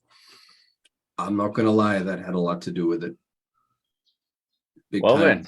then, race you back to the vineyard, you fat bastard, and he'll take off. His magical steed doesn't get his tired. magical steed blows by. Yeah, doesn't get tired. Good thing I didn't bet. All right, you arrive back. It's mid-afternoon. Douglan and Nightingale arrive back at the winery. Landis and Lafferty have just been sort of milling about, doing their own thing through the day. Any It reports? is mid-afternoon. Yeah, any reports from Barlor? Anything? They have not seen anything as of yet, but based on the information that you relayed to them, they are expecting. They believe they'll have a better chance tonight to, as it sounded like from what Hayes said, this person was there watching with him at night for the most part. Makes sense. All right. Well, I think another family dinner, and They've also doubled down on their efforts with the Whitfield farm as well. So same sort of thing. They're following all the same routines that they have been following for Trigons, but they have some covert people watching their own patrols to see if they can catch anything. yeah. Well, Douglan, are you sure you want a family dinner? You and Anton have been at each other like cats and dogs. I can't get rid of him, lad. He's like a hemorrhoid. What are you gonna do? Just cut him off. I'm not quite sure of that procedure. I just try to find a little comfort, even though it's a pain. If I may be so bold, perhaps today of all days, you and him try to patch things up and get along for the sake of others. We're all right, lad. It's just, one of those things. There's Perhaps. There's a lot of years of history between Yeah. Douglan and Anton, good and bad. Let me tell you something, lad. There's no judgment quite like a judgment of a father-in-law. Okay? So it'll be all right. I have his back, and I know he has mine. But yeah, if I don't give him shite, I don't think he'll know what to do with himself. He might enjoy life. No, I appreciate it though. Well, let's have a dinner and talk strategy. Yeah, I think that's an excellent idea. All right. So Anton, in anticipation of the big day that is ahead of everyone, had a particularly fantastic meal put together. Weather is a little off, so he has prepared it in the big dining room in the new manor house, which he's been looking to show off a little bit anyway. Mhm. And you're all seated now around this big new dining room table. Like, he could easily sit 20 people at this new dining room set up in the big manor house. You guys are all kind of down on one end of it. It's like the typical, there's 2/3 of the table that's just empty, and you're all sitting down on the one end. On the far end, at the master end of the table, Anton, it's just like, hey! No, we're good over here. And I whispered to Nightingale, obviously compensating for something. Let's run in the family. No, but all joking aside, you're all down on the one end of it. There are portraits of the wine masters from years and years that Anton had done as part of the rebuilding of the manor house. You see Mateo for the first time. Yep. Yeah, it's like, oh, that's who Jandar was talking about. It kind of looks like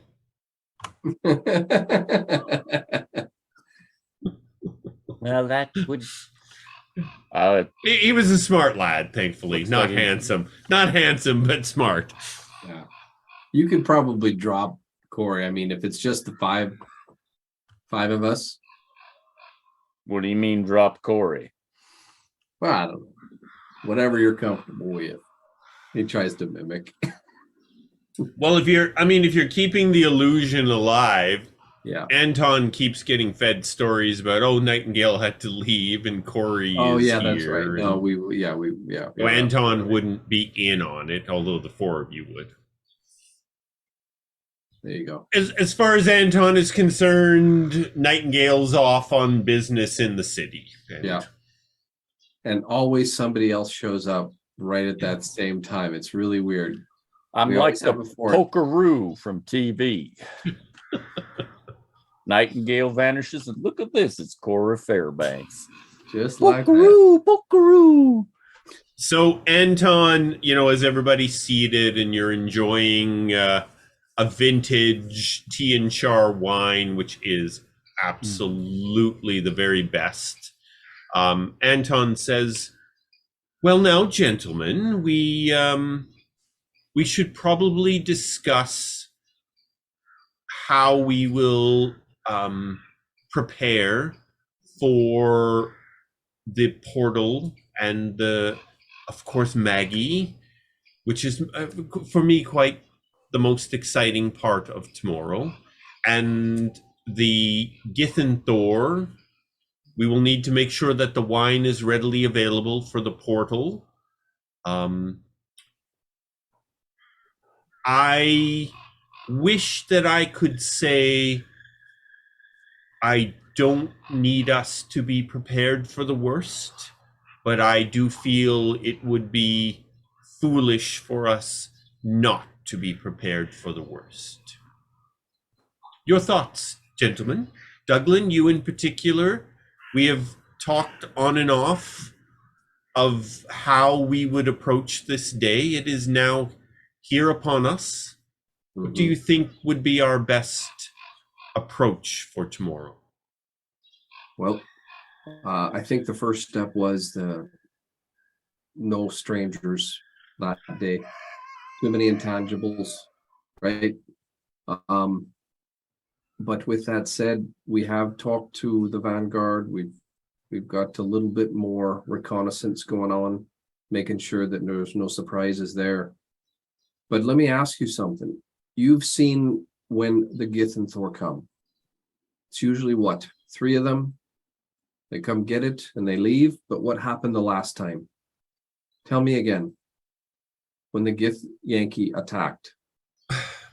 It began like any other arrival of the Githenthor. There are 3 that I was dealing with for near a decade. They came through the portal, as they always did, but as they approached me, other Gith came through, those that now I understand to be the Gith Yankee, began to come through the portal. A fight ensued, a fight that you were involved in, but unfortunately, we were knocked out of the battle fairly quickly. I'm not a fighter, Douglan. We have talked about this before. We've talked about this day. You fought as a lion. You fought to save your family, but there were far too many of them. And that's what I'm asking. How many? Anton, I know it's not your skills or the wine. We're here to defend, but I need numbers. I need strategy. Were they straightforward? I don't remember.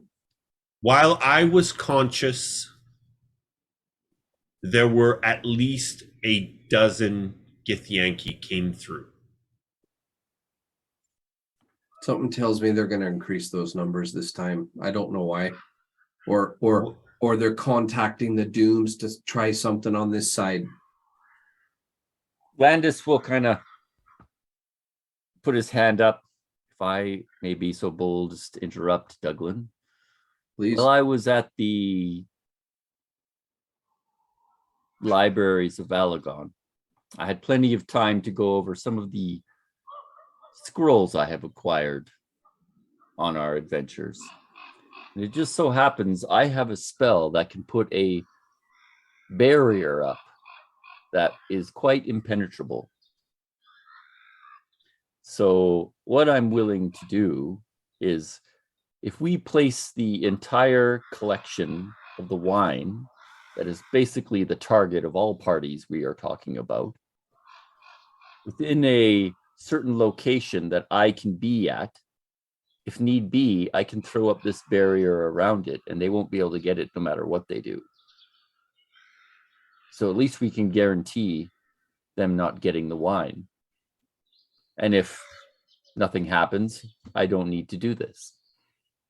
But I will station myself at the wine as a contingency for if the Githyan Thor are attacked by the Githyanki, so that the Githyanki cannot get the wine.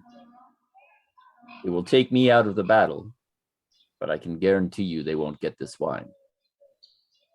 What happens if you fall? If I fall before the barrier is up, Does it stay? I unfortunately will be within the barrier. That's why Understood. So they can't get to you. they won't be able to get to me. No. I like that idea as a failsafe, because we don't, at the minimum, want it falling into the wrong hands. But something tells me if we don't get this to the Githyan Thor, all is lost anyway. So I still like it. I still think it's great. How big can this barrier be? It is a 10-foot radius dome. Okay.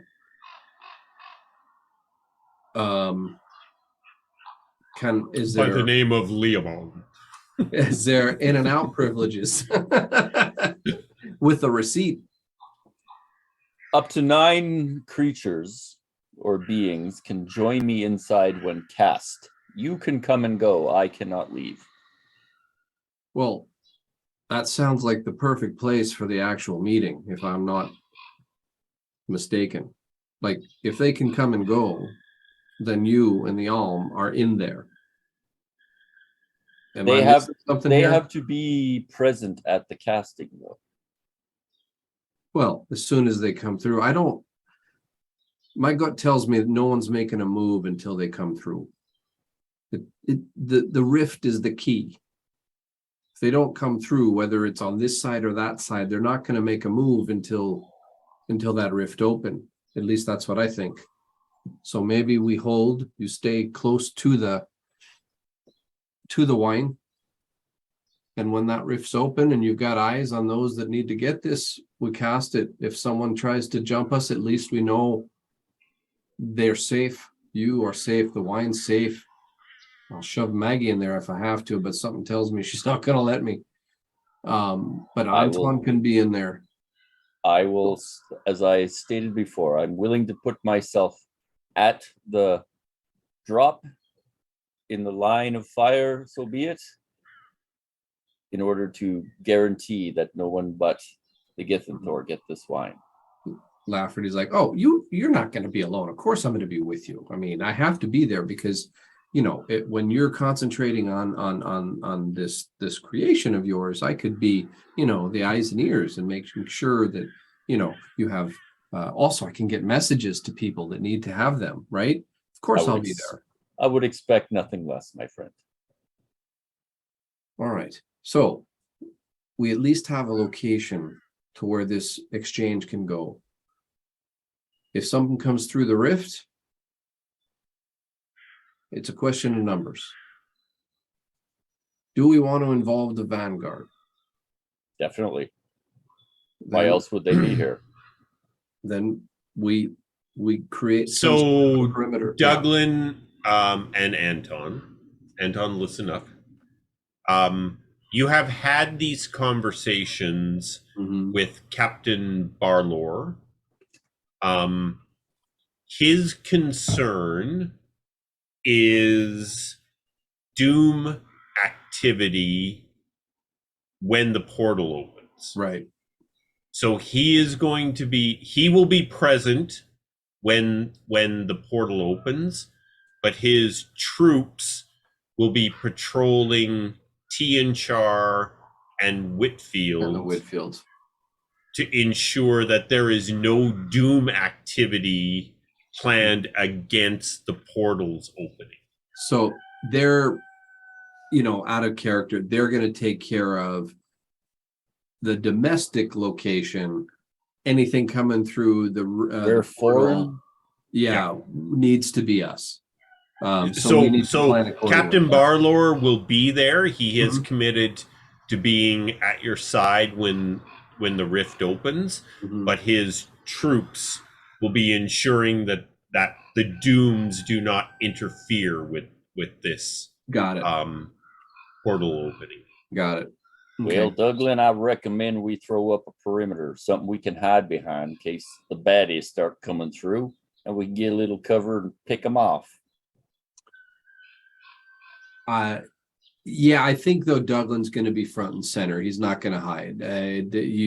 He's not going to wait in a bush while his daughter walks through, fully exposed. So, but I do think though, Douglan, I think it's an excellent idea, Landis, that you stay close to the wine. How long does it take to put this creation up? Well, it's not quick in any sense of the word. I would need a complete minute to set it up. All right, that could complicate things because when battle hits, it could be over in a minute. I know, Douglan. You guys only from your conversations with Maggie, you know that they will be opening the portal early afternoon. So you don't know an exact moment. Right. You'll be there early afternoon watching and waiting for the portal to open. You know exactly where the portal will open. Mm-hmm. Anton knows from his experience it opens in the exact same place in the clearing that it has opened for decades. Okay. So you know exactly where it'll open. Got You it. just don't know when exactly it will open. So we could place Landis's dome close by. So worst case, the wine only has to travel a little to get back through the portal. Right. But at least it's in there and it's safe.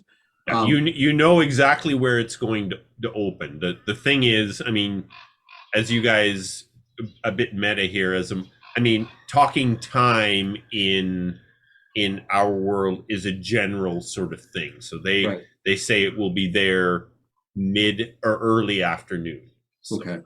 Yeah. So I for my part, Landis, we place that where we want to. The wine's in the center. You go ahead and put that thing up well before. You said it lasts for 8 hours, right? Yep. Indeed. You get myself, Lafferty, Nightingale, Anton, the captain, all that can and are allowed to go in. So if really the shite hits the shingle there, we can all get back in there. Exactly. And we keep the wine in there and you guys can bring it out when they need it. Right. Douglan in his head though is like, I'm not going in there if Maggie's out, but he's not going to say that right now. So so I think that at least takes care of buying us some time should things go haywire, right? And then hopefully the Gith and Thor come through. There's no disturbances. We hand over the wine because as I recall, they're pretty hardy folk. the ones that come through. And I also know Maggie. I trained her myself. The gal she can handle herself. So, I think that would be it. We're all prepared. We take care of the portal, anything that comes through there. And then the Vanguard makes sure that our backs are covered. Do you think there's any chance that this mysterious lady that is watching us is of a household you used to know? I don't think this is a coincidence at all. And the fact that we just found out that the dooms never go away, they just regroup. That doesn't sit well at all. Hopefully we can catch her tonight and pare down those numbers. But someone sneaking about, not willing to come say hello, they don't have a good intent. Well, then let's set up a few barrels at strategic locations that we can fall back to if we need to, where the location of the portal is. And with the dome, I think we've got everything pretty much set up. Worst comes to worst, they're not getting it. And we have some place to fall back to until they leave or we kill them. All right. Let's not announce yet where that portal's coming in. So the barrels are a good idea, but let's put them all over random places, okay? Sure. Because you don't need anything special to make your dome, correct? Is that a donkey? I like it. I like this plan. What could possibly go wrong? I don't know. We just told our plan to the DM, so everything. Everything. Oh my God, they got an anti-dome spell specific for Leomund. I will make sure I have an anti-dome spell. Yes. Cool beans. Yeah, that's the plan then. I like it. Yeah, because so we kind of like we went over this. Obviously, we've been talking about security for a while, and we're going to say like we can't cover two fronts. We'll let the Vanguard take care of whatever, you know. They got our backs. Yeah. We watched the portal. Yeah. Yeah. And we watched the portal with Balnor and Anton the Brave. Anton the Brave. No, Anton's going to be close to Landis. I don't want him out. He can't fight. Plus, this time they probably won't try to take him. They'll kill him. They'll kill him. Yeah. Yeah, so I mean, there will be the four of you. There will be Anton. There will be Captain Barlor. There will potentially be Burrell Cortland. He has promised to be there. Yeah. That'll pretty much be the group of you, because Burrell will be able to give you warning of when the portal is about to appear. Cool. Little meta too.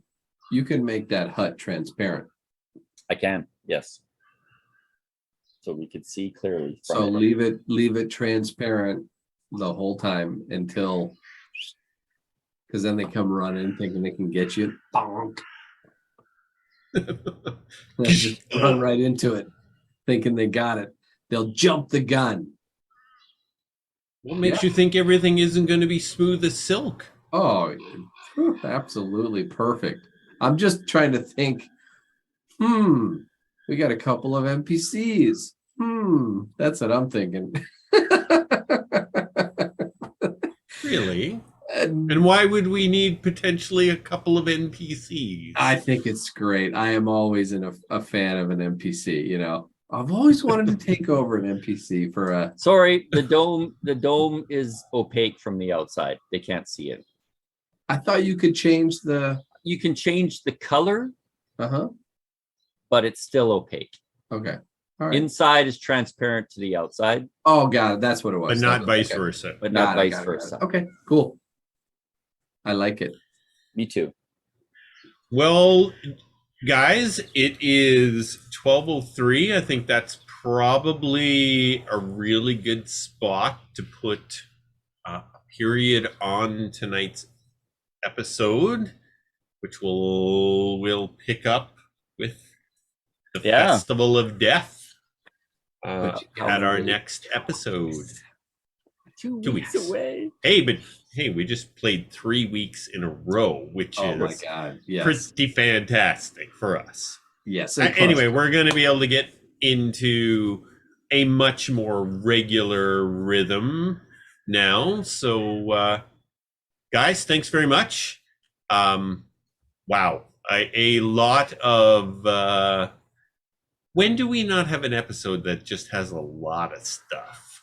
There are so many webs being weaved. It's not even funny. It's like not even funny. Yeah, I feel like a fly.